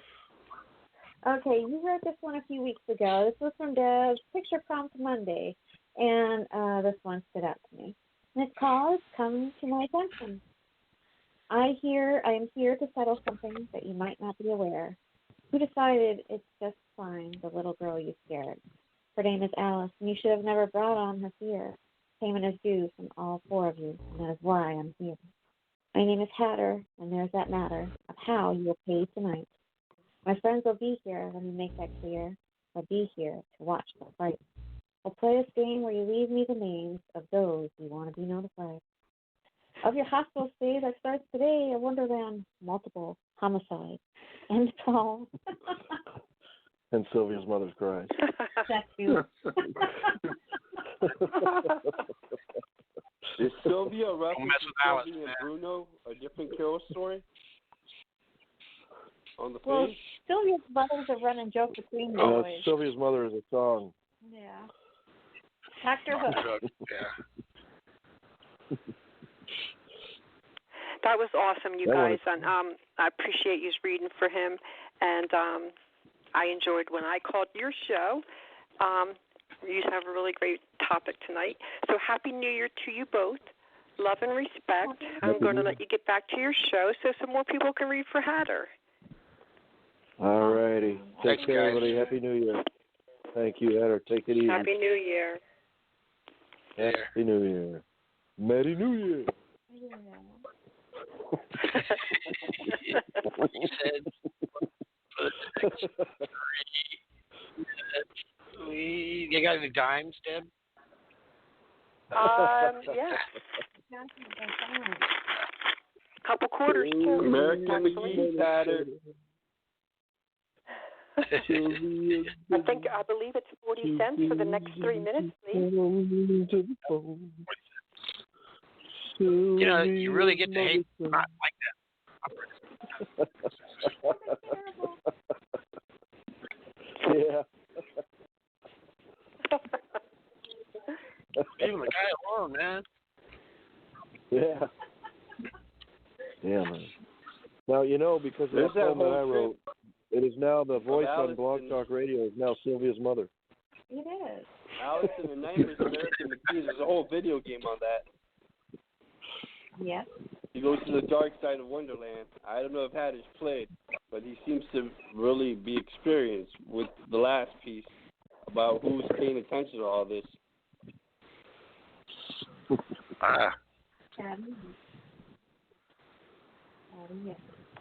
All right. Yeah, we should let the cat get back to it. Yeah. Thank you for calling and let us read for Hatter. We appreciate it. Yeah, it was fun. Thank you, guys. Yep. Thank Appreciate you you and doing Happy it, New guys. Year. Oh, yeah. Good night, Dynamic Duo. Good night. Happy New Year.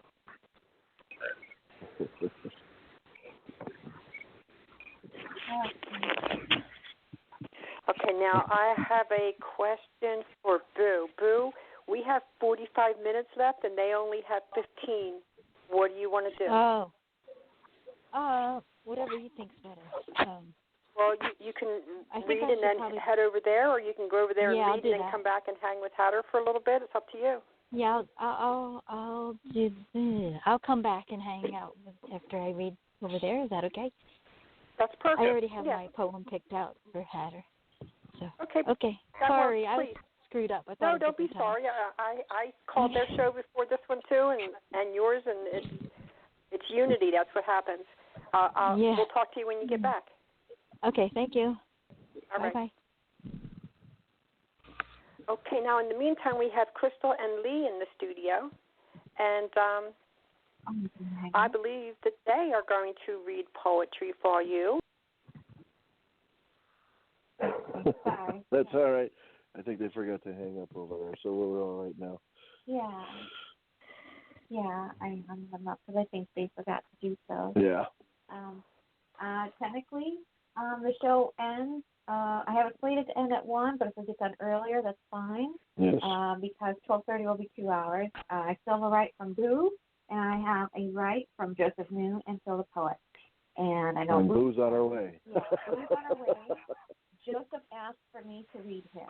Okay. Then Phil the Poet is left. And then that is our show for the night. Excellent. We made good timing. We made great timing, yeah. I wanted to make sure we did it because I was not sure when Deb and Hatter were going to call in, so I wanted to make sure we had enough time to accommodate everything tonight because we had a lot of rights. There's Boo. And then the simulcast. Welcome back, Boo. Sorry. I screwed up all the time. Right. I apologize. Yeah. No, you're good. All right, so you have something for us, Boo? Yeah, nothing fantastic. Oh, yeah, there it is. This movie looks like a trip, though, I must say. I was looking You got to check it out. This movie looks hilarious. Yeah. It kind of reminds me of that, like, you know, that one with Clint Eastwood where he says, like, call Misty for me or whatever he says. I just thought of that movie when I was reading. Play Misty for me. Oh, Play that's Misty a good for movie, me. isn't it? Yeah. Yeah, it is. Good Psycho. Yeah. Okay. I got to tell you, because we were, real quick, Boo, we were talking about it because of the one that I read, because Kay and I actually watched the movie the other day, and the killer at the end of the movie, when he's with the last victim that he's supposed to kill, he puts his head to her chest and he says, I can hear your heart beating. I don't like that. Oh, shit. And I thought that was really cool. Damn. He looks crazy. I don't know who that. I don't know who the actor is, but he kind of reminds me of Chris Klein. I don't know if you know who that is, but that's who he looks like here. I thought. But obviously that's not him. But anywho, this is nothing exciting. I just threw it together. But this is New Year's Evil because that's what they said his name is. EEVILL. So anyway, New Year's celebration. One homicidal situation. Call jockey at the station. Murder is in the equation. Drink up the Grey Goose. Twisted man on the loose. I'm going to slice and dice because murder's my vice. Stab you once, maybe twice. So naughty, you don't do nice. Carve initials in your liver. Watch whole body quiver. This evil got no heart. Going to rip entrails apart. The scary and scary movie. A party, spark up the doobie. Good night, ain't going home. Beast kills in every time zone. And Poe. Oh, yeah. You sum up the movie pretty good with that, I think. And these awesome couplets, yeah. Yeah, especially, you mentioned the time zone because that was his whole thing, hitting midnight at every time zone and killing somebody right at midnight in every time zone. Yeah, so you summed it up really good, and I like a party, spark up the doobie, and where's the Grey Goose? I saw the Grey Goose. Up on the third. Drink up the Grey third Goose. one. Yeah, twisted man on the loose. Yeah. Yeah, there it is. This is really cool, Boo. Thank you. You're welcome. I wonder if DJs really deal with this stuff a lot. You know? Yeah, I don't know. We watched another movie where a DJ was dealing with it too, called Don't Answer the Phone. Yeah. Oh yeah, that's a good one too. Yeah. Yeah, we've been watching a lot of old. How about when they go, we're watching you, and they call you? Oh, yeah. That's terrifying. Well, What did you think, Raz? What did you think of Boo's poem? That it's very literate along the lines of what's described by the murderer, and finally his statement to whoever's hearing this: "Good night, and you ain't going home." I can't expect to hear any other last words. Yeah, I don't think so. I don't know if he ever does it. Does he ever do it in all 4 time zones? I wonder. I didn't say. Spoiler alert. Spoiler alert. He does it in Spoiler alert. two time zones, right? Because the third time zone she gets away. She does, yeah. And in the 4th time zone it's his wife, and she survives it. So. Oh, okay. So he gets I would two feel of them, the but he better does get if they two. were He like gets a two from the one time firing zone. something the same as Iraq out there. What, right now? Firecrackers sound Fireworks? like gunshots being ricocheted off the boom, sonic-wise. But I heard all it. It was a very good poem, Mrs. Boo. Thank you, Mr. Raz. Nice to meet you. What did you think, hon? Well, no, Wayne is here. Well, I thought Sky said she couldn't multitask. Okay. Well, I don't know, but Wayne came back. No, I Wayne can. came back. Okay, go ahead. You get one more comment, and you can come back to me. No, I'll wait. One more comment. Okay. If you could. All right, Wayne. Wayne, did you hear Boo's poem? Yeah, it is. It's a great poem. It's just to read, and I like. You got a lot of good things in the couplets. I like a lot, like going to carve your initials in your heart, or in your initials in your liver. I mean, it had a part about beast kills in every time zone. It's pretty good. It's good couplets, really good, and I liked it. Thank you, Wayne. Welcome. All right, Sky. Happy New Year, Wayne. All right. It's really hard to find some things that you guys haven't read, like very, very hard. But I did.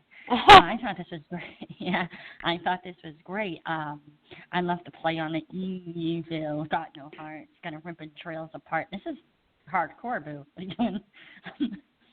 I want to know what you're doing on your New Year's Eve. I liked that drink up the gray goose, twisted man on a loose. Your rhymes are spot on. I really like them, and I like the dark humor. I love how somebody can go dark, but you're just smiling throughout the whole thing because you're just so sinister, and you just love it. You know what I mean? And for the most part, it was quite a little bit of a brevity, and so I really liked it. Thank you. I know you like the darkness, so that's cool. I do. I love darkness. Evil. Any firecrackers down in your place, Wayne? Are they firing off all their weapons? The full army? Oh, no, I'm just listening in. I don't want to make no comment. I just celebrate New Year's in New York City. Boo, don't leave until I read, Boo. Boo, you have to stay till I read. Okay. You're gonna like. I don't usually rhyme like I'm gonna, so you're gonna be rhyming. I gotta go back and read for Hatter a little bit. Okay, cool. Yeah. I'll stay for Sky. Okay. Yeah, I just want to say real quick, I love your right, Boo, because you always bring something different, and the way that you always write and the way you read it is awesome. Because I also love at times when you write stuff like this and you read it, you could hear sometimes the giggles, when you read it, it brings its own cool life to it. I love that but she always giggles. Oh. I know. Thank you. It's a cool way. I know. I do. I love that you mentioned that, Kay, because it's one of my favorite parts of her reading, because she giggles. Yeah, mine too. Thank you. Are you embarrassed yet, Boo? Nah, I'm good. Usually I do it when I'm nervous, and my mom used to always make fun of me. When we went somewhere, she'd always be like, "Stop laughing, jackass! Why are you laughing?" I'd be like, "It's funny."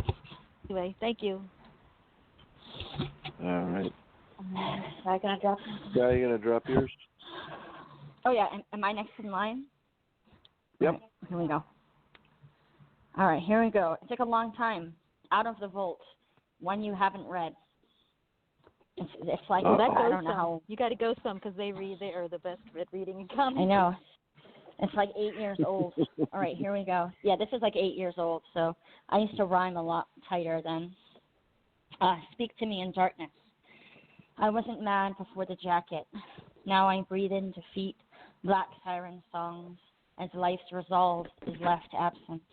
I carve names sketched on flesh, a craving kind of meth.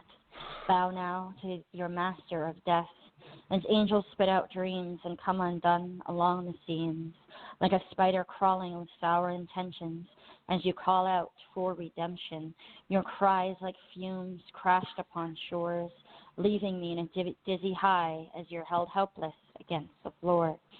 And as I shade the soul gray to black, I can feel reality's rot. I sail shipless through the mud, as demons dance to faint whispers of heart's weakening thud. Beneath lanterns, I walk dark shadows, while nimble lights shed tears upon cobblestone, whispers to chambers of solitary places I have known. Sanity laughs through clenched teeth, the white humming low of tragic defeat. It breathes in easy like crushing cinder, beneath ghostly concave blacks, a melted stream of infinite creations, broken, faithless against the flame. And dying bends a skull of brutality, frightened foundations against carnivorous fevers, as I give in to the siren that begs to be held, even in pieces. I breathe in easy, the fire, the ash, beneath wax lungs, a sinister tongues. I become part of the flame, till vanished beating has left only dark, till all that's left is the jacket, carved names scratched on chest, as angels spit up dreams, and I become the master of death. End poem. Wow. Damn. Yeah. Now, Boo, since you got to get back to voices, we'll let you comment first.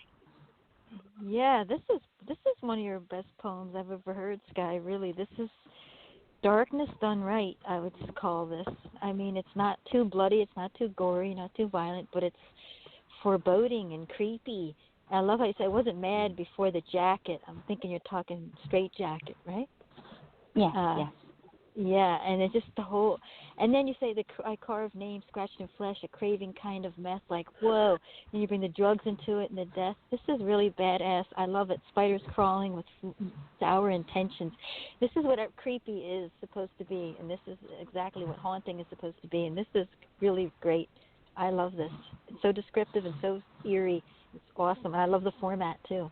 And then the ending, I become the master of death. You're like, oh, I'm breathless when I'm done reading it. Really, really good. Thank you, Boo. Yeah, you're welcome. And Happy New Year. I'm going to nominate this one. Happy New Year. My gosh. I love this. I always when I get the itching, just keep on nominating until they put it there. That's true. Relentless little bugger. No. Thanks, guys. Happy New Year and everything. I'll see you again soon. Okay. Happy New Year, everybody. Happy New Year, Boo. Thanks. Thank Happy you. New Love Year. you. Okay. Bye-bye. Happy New Year's. Happy New Year. Love you. Bye-bye. Oh, love you. All right, Raz, what did you think of Sky's poem? That she's describing finally what it's like when you spend time in a psychiatric ward, but you were released. And what lingers is that if there was something wrong with your psychology, why it was that in that way of being separated from society through a kind of psychiatric diagnosis, the darkness lingered on, and it could communicate in a way that the rest of the world does not, why the subject feels that they have somehow conquered death, even despite the fact they were originally left in the straitjacket. That's a great interpretation. Yeah, indeed. a little bit different from what it, but I like when people take it differently and go out in their own way, and I get to see what people take from it, you know. But very close to what I intended, yeah. It's a sort of liberating effect knowing that you're on the outside. I mean, what a certain person who survives a mental hospital and then comes back to the norm, what they saw, it kind of takes them out of their senses that they might be above normal perception. Thank you, Raz. That's my take, though. You know, yeah, no, thank you. Officially on the record, Sky, what she actually meant. We can just take guesses when it comes to a poet's verses. No, I like it. Once you know, I'm a firm believer. Once you give it to the reader, they take it where they want it, and that's the way that it is. I'm a firm believer in that, and I like it. I like all the, because you know, you can read a poem. You could read a poem you wrote 1,000 times, and you see it the same way. But then when you listen to somebody else and see how they took it, they give you the gift of seeing it a different way, even if it's slightly different. Still a gift to see it a different way. So I like when people do that. So, yeah. The pleasure was mine to actually only speak of the darkness. I saw something maybe a little different. I saw somebody in the asylum reflecting on their possible killing spree. But yeah, it was about a serial killer. Yeah, that's the name scratched in chest. That's his victim's names. Yeah. Yeah, I thought this was excellent. What I wrote in my comment to you is I see a stalker that turned killer, and then of course ended up in Bellevue. Awesome job. As long as it wasn't oak sap, because they do have chaos there. You know, part of this was, a lot of times people are put into, I've seen a lot of documentaries about some, people that were diagnosed improperly and put into asylums, and with all the treatments, quote unquote, it actually makes them more crazy. So, I wasn't mad before the jacket as a play on, the old asylums where they actually drove people crazy from the quote-unquote treatments that they put them through on the documentaries that I've seen and things that I've read. It was horrific, and so this was a little bit of a play on that. Yeah. Oh, cool. There's not asylums that always drive them nuts, but there was a time period in American history where there were certain experimentations on actual mental patients. All of that seems like out of our movie, but it's really part of our history, the neglect of definitely. medical and science. That's what this is, and definitely, and not just in psychiatric wards, but also, they had that up in New Hampshire, Laconia State School for developmental disabilities. They did the same thing up there. They did many. They got shut down, and that's where a lot of the laws came from that we have now.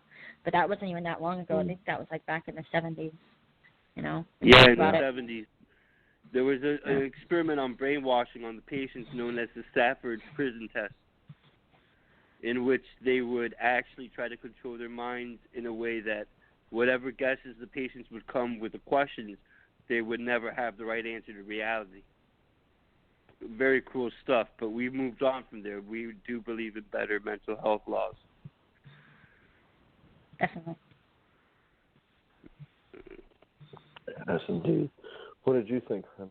No, I definitely see what everybody sees, because there's this one line here that stood out for me. Trying to find it here real quick, if I can. I carved me and scratched on flesh, a carving kind of bow now to the master of death. And that really stood out, because those lines there are very strong with what you can envision. With he was addicted to doing what he was doing. Yeah. I thought this was pretty cool, because I can easily see what everybody is talking about. but it's like you said too. When somebody writes, people see a lot of different things as well. Sometimes I definitely see a lot of different aspects. But I definitely see the serial killer. I see the asylum.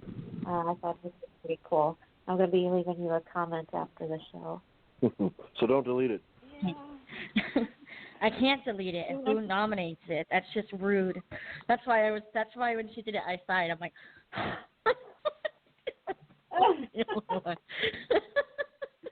terrible. I'm a horrible person. I know. It causes me. It causes me anxiety. All right. I don't know what it is. I got issues.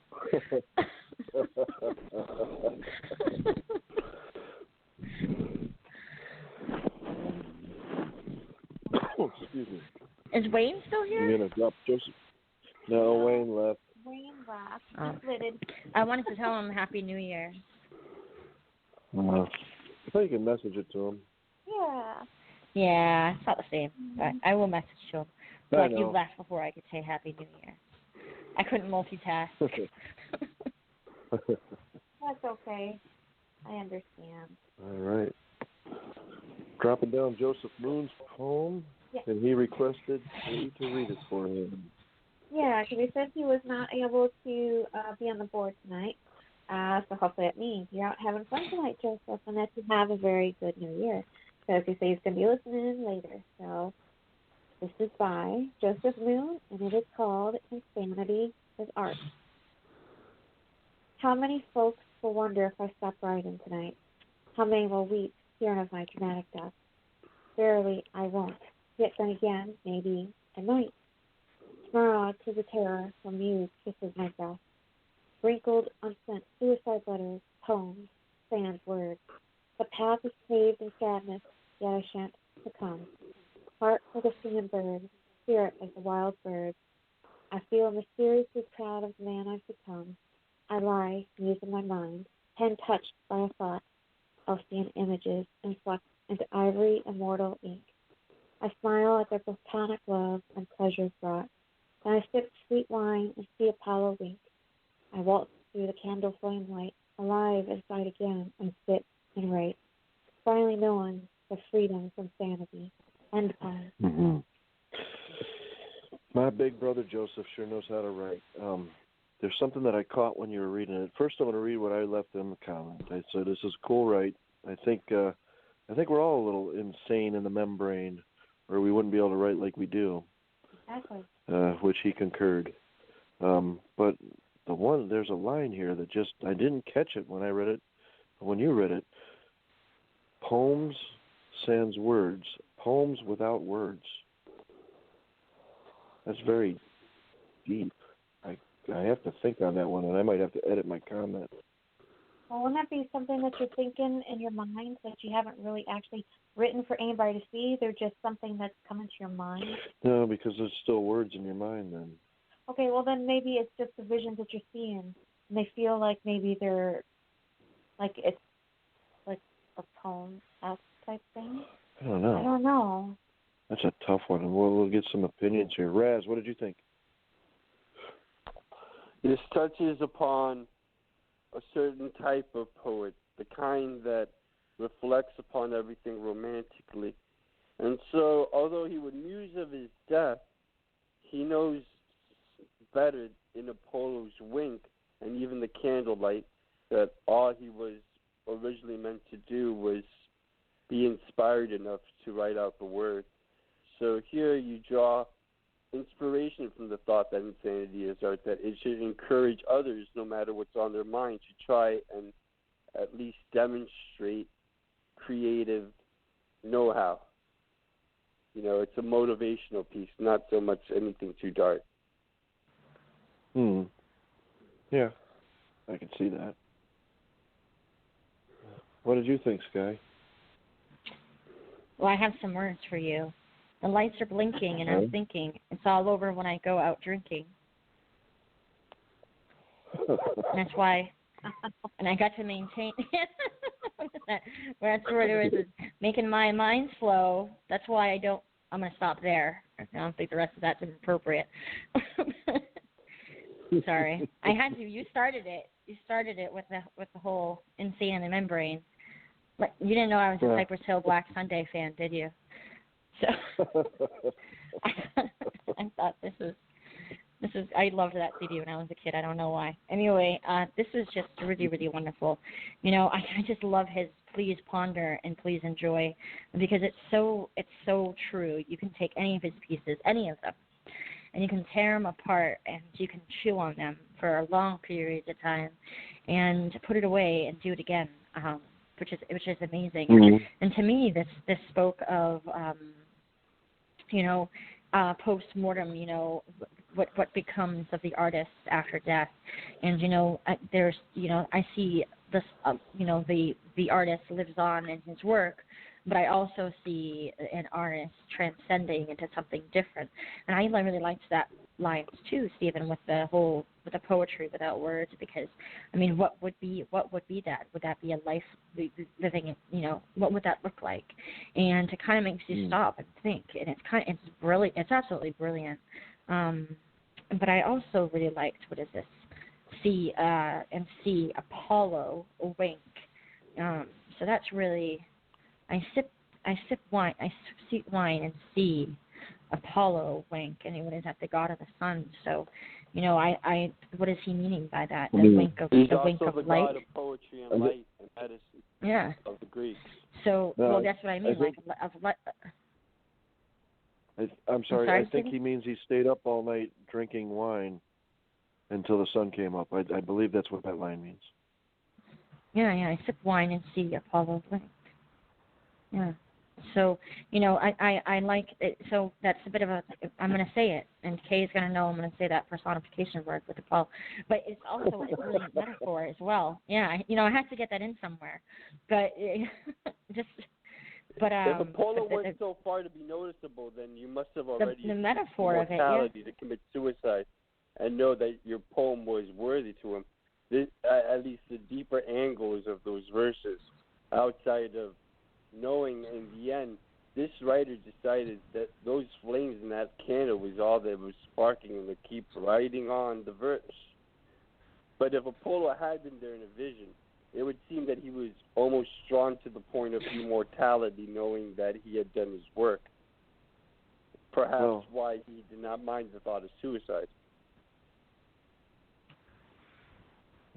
And then the other part that I really liked was the heart, like a singing bird, like the wild birds. I feel mysteriously proud of the man that I've become. I think there were so many points in this, and self-reflection and looking inside yourself. And, I like that the point that he wrote, mysteriously proud of the man I've become, through his art perhaps. And, I really, really, really enjoyed Joseph. And Joseph, if you listen later, I hope you had a wonderful New Year's Eve. New Year's Day, New Year's, I guess, right? Yeah. You had a wonderful New Year. And yeah, it was a beautiful write. Yeah. What did you think, hon? Well, you act like you. Well, there was something that Raz said that kind of made a little sense to me too about the immortality aspect, because I think it's Randall that once said, because we write, we're immortal because our poems will be here after we're gone. So that kind of made sense to me. That's all. So I thought that was kind of profound. Yeah, this is true. I would have to agree with that. I also agree with what you said, because I remember telling Dan Budo yesterday that all of us, the way we write for a reason. There's a piece of us in all of our rights, whether we want to admit it or not. Because I read stuff, and a lot of times people say, no, nothing personal. But I adhere to the fact that facets of who we are come into our words, whether people want to admit it or not. Because if I was happy all the time, I would not be able to write the way that I do. Right. We write the way that we do because we're touching on stuff that is lingering within, and it comes from experience, it comes from what we know, what we feel. So I definitely agree with what you said. It's not that we're crazy. It's just that there's stuff going on that we could tap into, and it comes into the words. And there's nothing wrong with that. And sometimes I wish people would admit that instead of saying nothing personal. No, this is nothing. It's almost as if they're embarrassed to say that this is what I'm writing, and it's coming from a place that I know and understand. But, just take it for what it is. Joseph's right. It's awesome because, when he talks about the path being paved with sadness, yet I shan't succumb. I understand that very well because how many of us, our path is paved with sadness?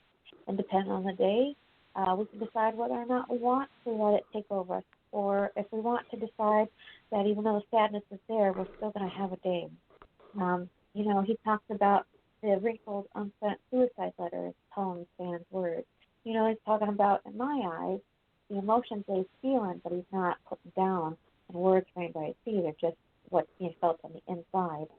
And, I love the right all around, especially when it talks about I walk through the candle flame light and live inside again. I sit and write, finally knowing the freedom from sanity. That's pretty cool because, how many of us become alive on the inside again when we sit and we do write through here? Because it does. It's very liberating. It's freeing. I definitely see where this is coming from because I know for Joseph, he has a lot of his melancholy rights, and they usually come from a place from within. And I thought this was pretty cool. End comment? End comment. There you go. Awesome. I think Joseph will be tickled because the conversation his poem inspired. Hopefully so. Oh, I'm sure he will be. I hope so. And I hope that you're having an awesome New Year celebration, Dan. Not Dan. Joseph. I'm talking to Dan on the board. Joseph.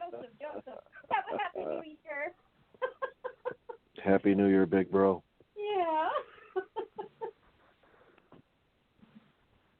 Okay. We've got one more. One more poem. And it's by Phil the Poet. And I will read for Phil. Phil. And it's called A Deadly New Year's Resolution. I'm the must-have accessory at any New Year's Eve party, sending shivers down spines with a touch of my silver thread, scarring the intoxicated fools with a scary clown glare, leaving messages on the phone confirming my New Year's resolution. At the stroke of midnight I will strike, cut my way through the swaying crowd, Auld Lang Syne drowning out their screams as they fall down like drunken skittles. What a glorious New York this is. The moon is full and I'm ready to play. Expert in the cutthroat business, precise and steady as a neurosurgeon. Some resolutions never last a day, but this one they'll never forget, as blood sprays like a firecracker, raining down upon those lost faces. The new year brings out the psycho in me. I just have to get my blade sharpened, put on my mask, and hit the town. For a New Year's Eve you'll never forget. End poem. I thought this was pretty cool. Phil is very versatile.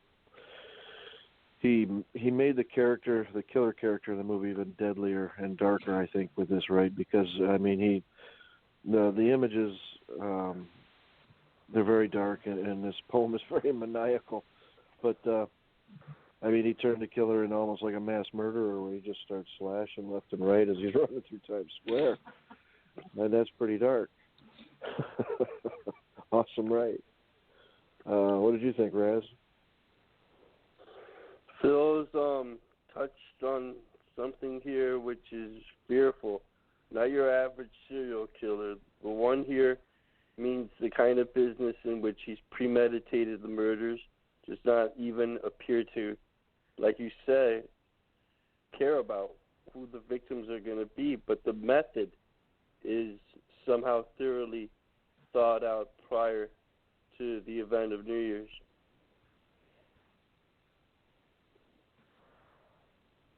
Yes, indeed.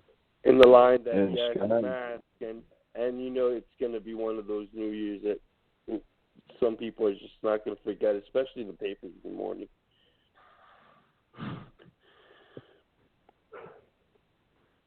Indeed. Excellent comment. And Sky, what did you think? Yeah, I'm kind of glad I'm where I am and not hanging out in the public now. There's all kinds of psychos out there right now. You don't want to yeah, way. Obviously. Well, I liked how you kind of put a play on this whole scary and the intoxicated fools with a scary clown glare. Why does everybody got to bring clowns in it?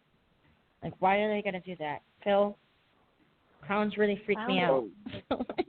Did you see the picture? What picture? The mask. Well, the from topic New Year's was the picture where he's from New Year's Evil. He does wear kind of like a mask. I did, yeah. Oh, that's why. But actually, okay. that well, was, that American Horror Story clown one.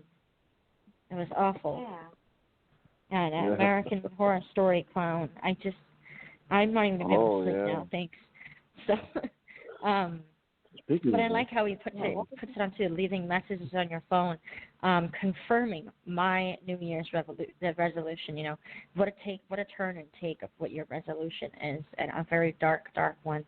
And he kind of put, he didn't you just do like a song of this? He kind of put entwined that song, the old lang. How do you say that? Is that sign? Old Lang Syne. Yeah, and that was in a previous show that you guys did. So I liked how he kind of tied that. Acquaintance we forgot and Auld Lang Syne. So I liked how we kind of tied that into like a nod, but turning it into like a scream and put it down like drunken Skittles. Like how creative is that? Yeah. Like I don't even know what they fall down like drunken Skittles. I really like that, and I really like Skittles, but I can't eat them. The seven flavor of the rainbow. Yeah. With that fruit punch and the wild goose. Yeah, it's not good for my teeth, but I think that's really creative. Like, you don't when do you ever hear that? I heard that there's some kind of thing called Skittles Waka, but I have never tried it and I've never seen it. I'm curious as to how does your brain connect things like that? I'm always impressed when people can do that. They connect things and they make creative sayings. But I thought this was great. I think it was a dark tale about some Christmas. Christmas has infected my brain, of New Year's Eve, and I'm locking all my doors and all my windows tonight, that's for sure.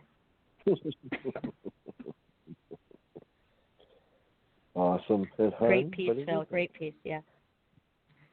Well, I'm going to read what I said to Phil. So I told him, Phil, you went super dark that not even searching for a light will help me to find a way out of the darkness.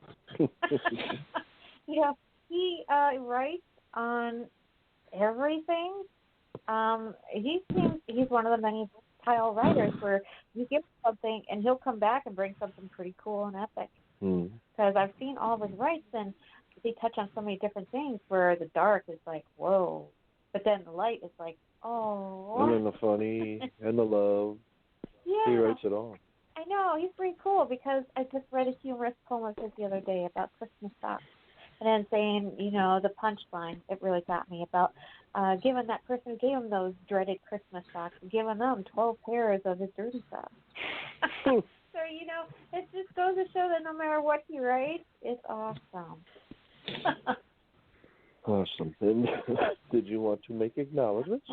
Yes, I do, because anybody who is listening to the show, in 5 minutes, it's going to close you out from listening. We did pretty good. We got everybody read. So that's pretty awesome. So I just want to say to all the callers who called in, I just want to say thank you to Raz, Deb and Hatter, Wayne, Sweet Pea, Sky, Boo, and of course Ed Hunt. Then of course, Food Ho Dan has been on the board. Heavenly Angel, Gas Grand, Papa Thermos was on the board, and we also read from him earlier. And T Perry 898, we read from him, and Phil the Poet, and Sapphire Star, and JEG 325. Everybody I named either was on the board, or we read for them because they participated, or called in to read their rights. So I just want to say thank you to everybody who did participate tonight in all the ways that they did. It's always greatly appreciated. Awesome. And now it's my job to tell you what next. You what? Can I do my plug What's real that? quick? This is my only plug-in. This is for Edward Snowden. He says, please stop trying to contact him on Facebook. Okay. He knows nothing anymore about Russia. All right. Okay. Well, it's my job now to tell you what next week's mortuary is about. Yes. And Sky, I'm not sure if you're going to be happy about this, but no, it's not that season. We are going to start doing American Horror Story. Yes. And next week, Mortuary Shadow is going to be season 1, The Murder House. Yeah. So I'm really ready excited for that. about this, but no spoilers. I'm going to have to catch up now. Yes, you do. You better. I'm still on the hotel season. Oh, my gosh. Hotel. Ooh, Like, I'm a busy girl, all right? I'm a really busy person. I know. Time to take another vacation and just binge watch.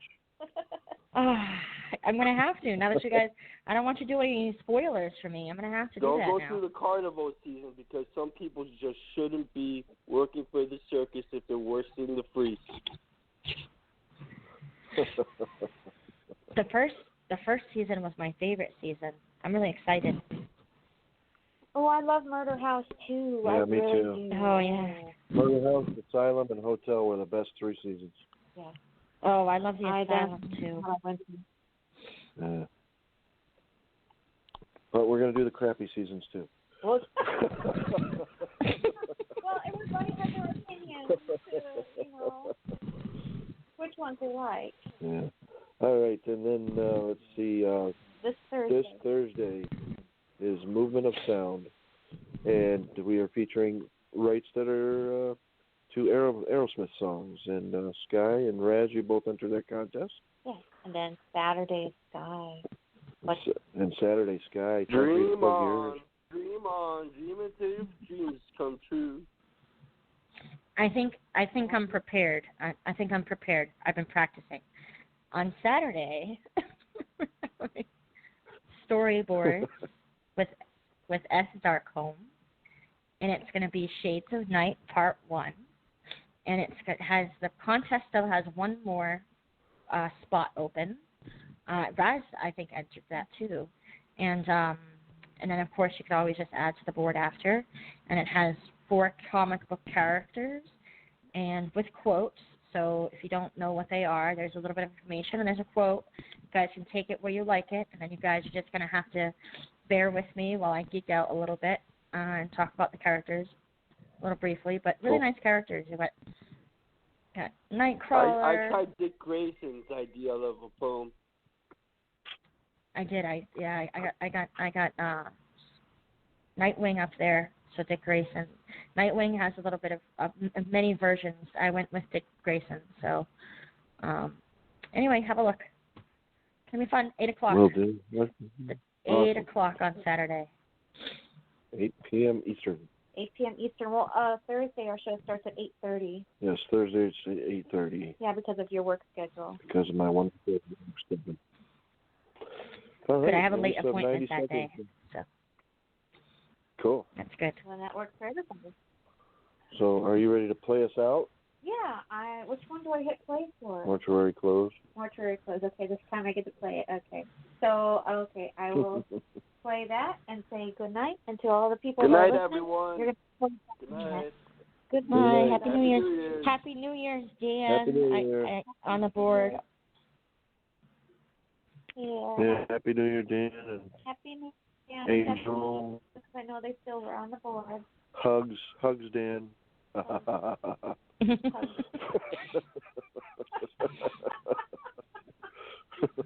you ready for me to close this out? Yes. Okay. Oh, before you do, let me say that this closing song was authorless, but was in the public domain part of YouTube. There you go. So now you ready for me to hit play? Ready. Okay. I will hit play, and to our listeners, good night. Good night.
Okay. Okie dokie. Well, it's just us and Sky.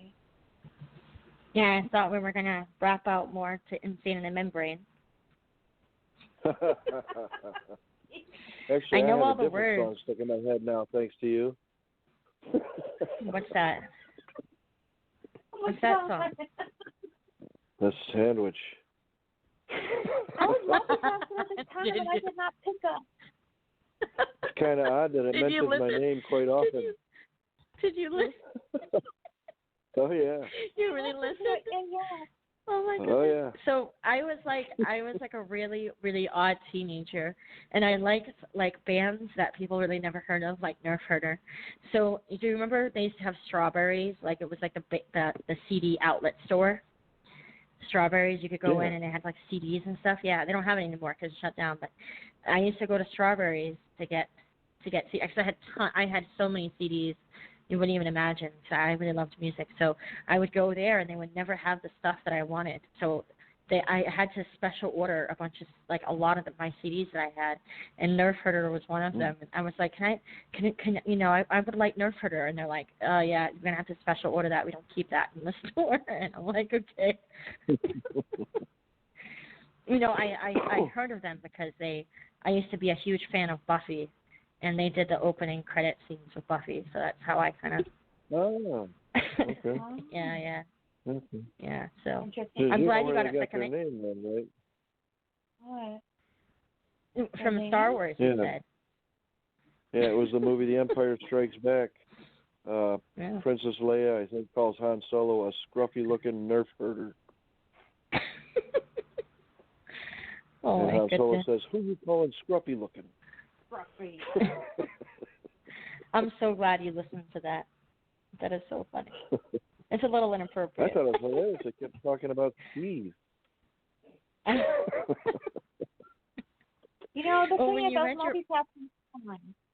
And it was lost on me. It was lost on me as to what the song was about, till all of a sudden I was listening, and then I was like, and I was looking at the picture in the video, and it's like, this is a song about sex. Well, when he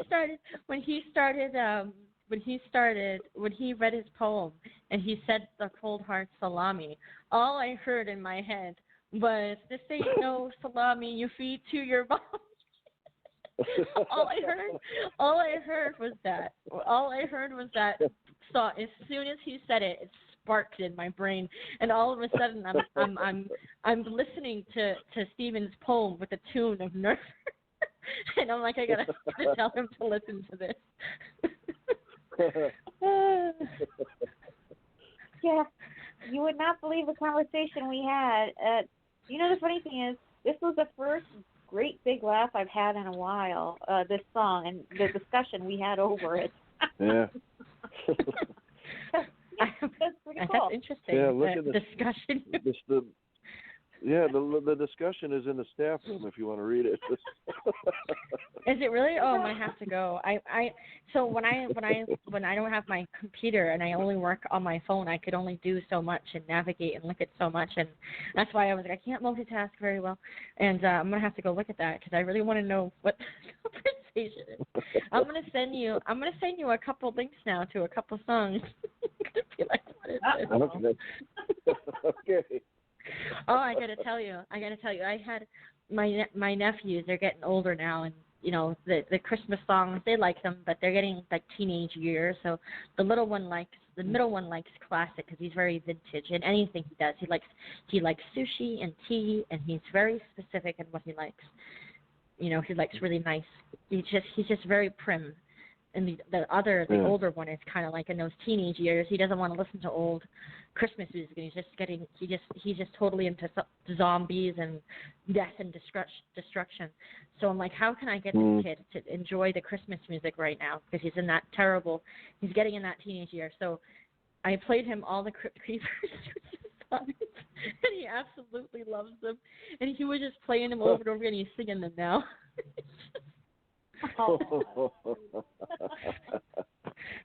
And he's like, "What's the Crypt Keeper?" I'm like, "Oh, you're gonna come over to my house, so we're gonna binge watch."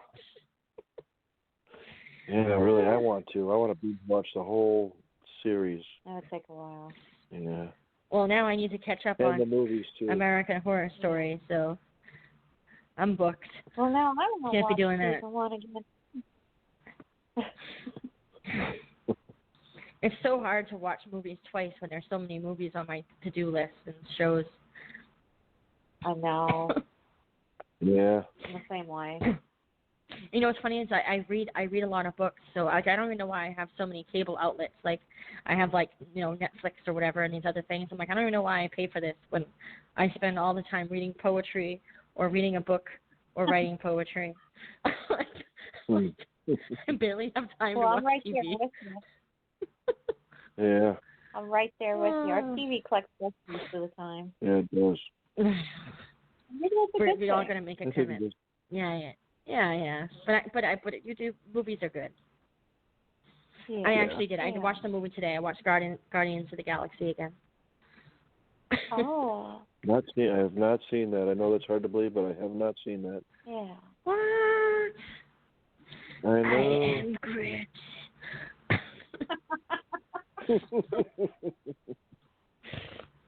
I am Sky. When I do my show, I'm gonna be like this. Welcome to Skydom. That's my catchphrase. Like, I was trying to find a play on Comic-Con. Are we still on air? I don't know. How's this work? Does it cut you off? Oh, we're still in the studio, but nobody can listen. It's not recording. Is it recording? Yeah, it is recording actually right now. A little bit, yeah. If anybody listens later, they'll hear our conversation. If you put us both on the headphones, they won't hear us. Yeah, but then they'll just be dead air. It's okay. I don't care, but I gotta go soon anyway. But it doesn't bother me. But I was trying to think of a play on Comic-Con, but not that. And you think of all these different things, and then I'm like Skydome. Skydome. There you go. That's pretty epic, cool. Yeah. Let's get ready to rumble at the Skydome. 2 men enter, 1 man leave. No, that's a Thunderdome. Yeah. Yeah. That's not the same thing.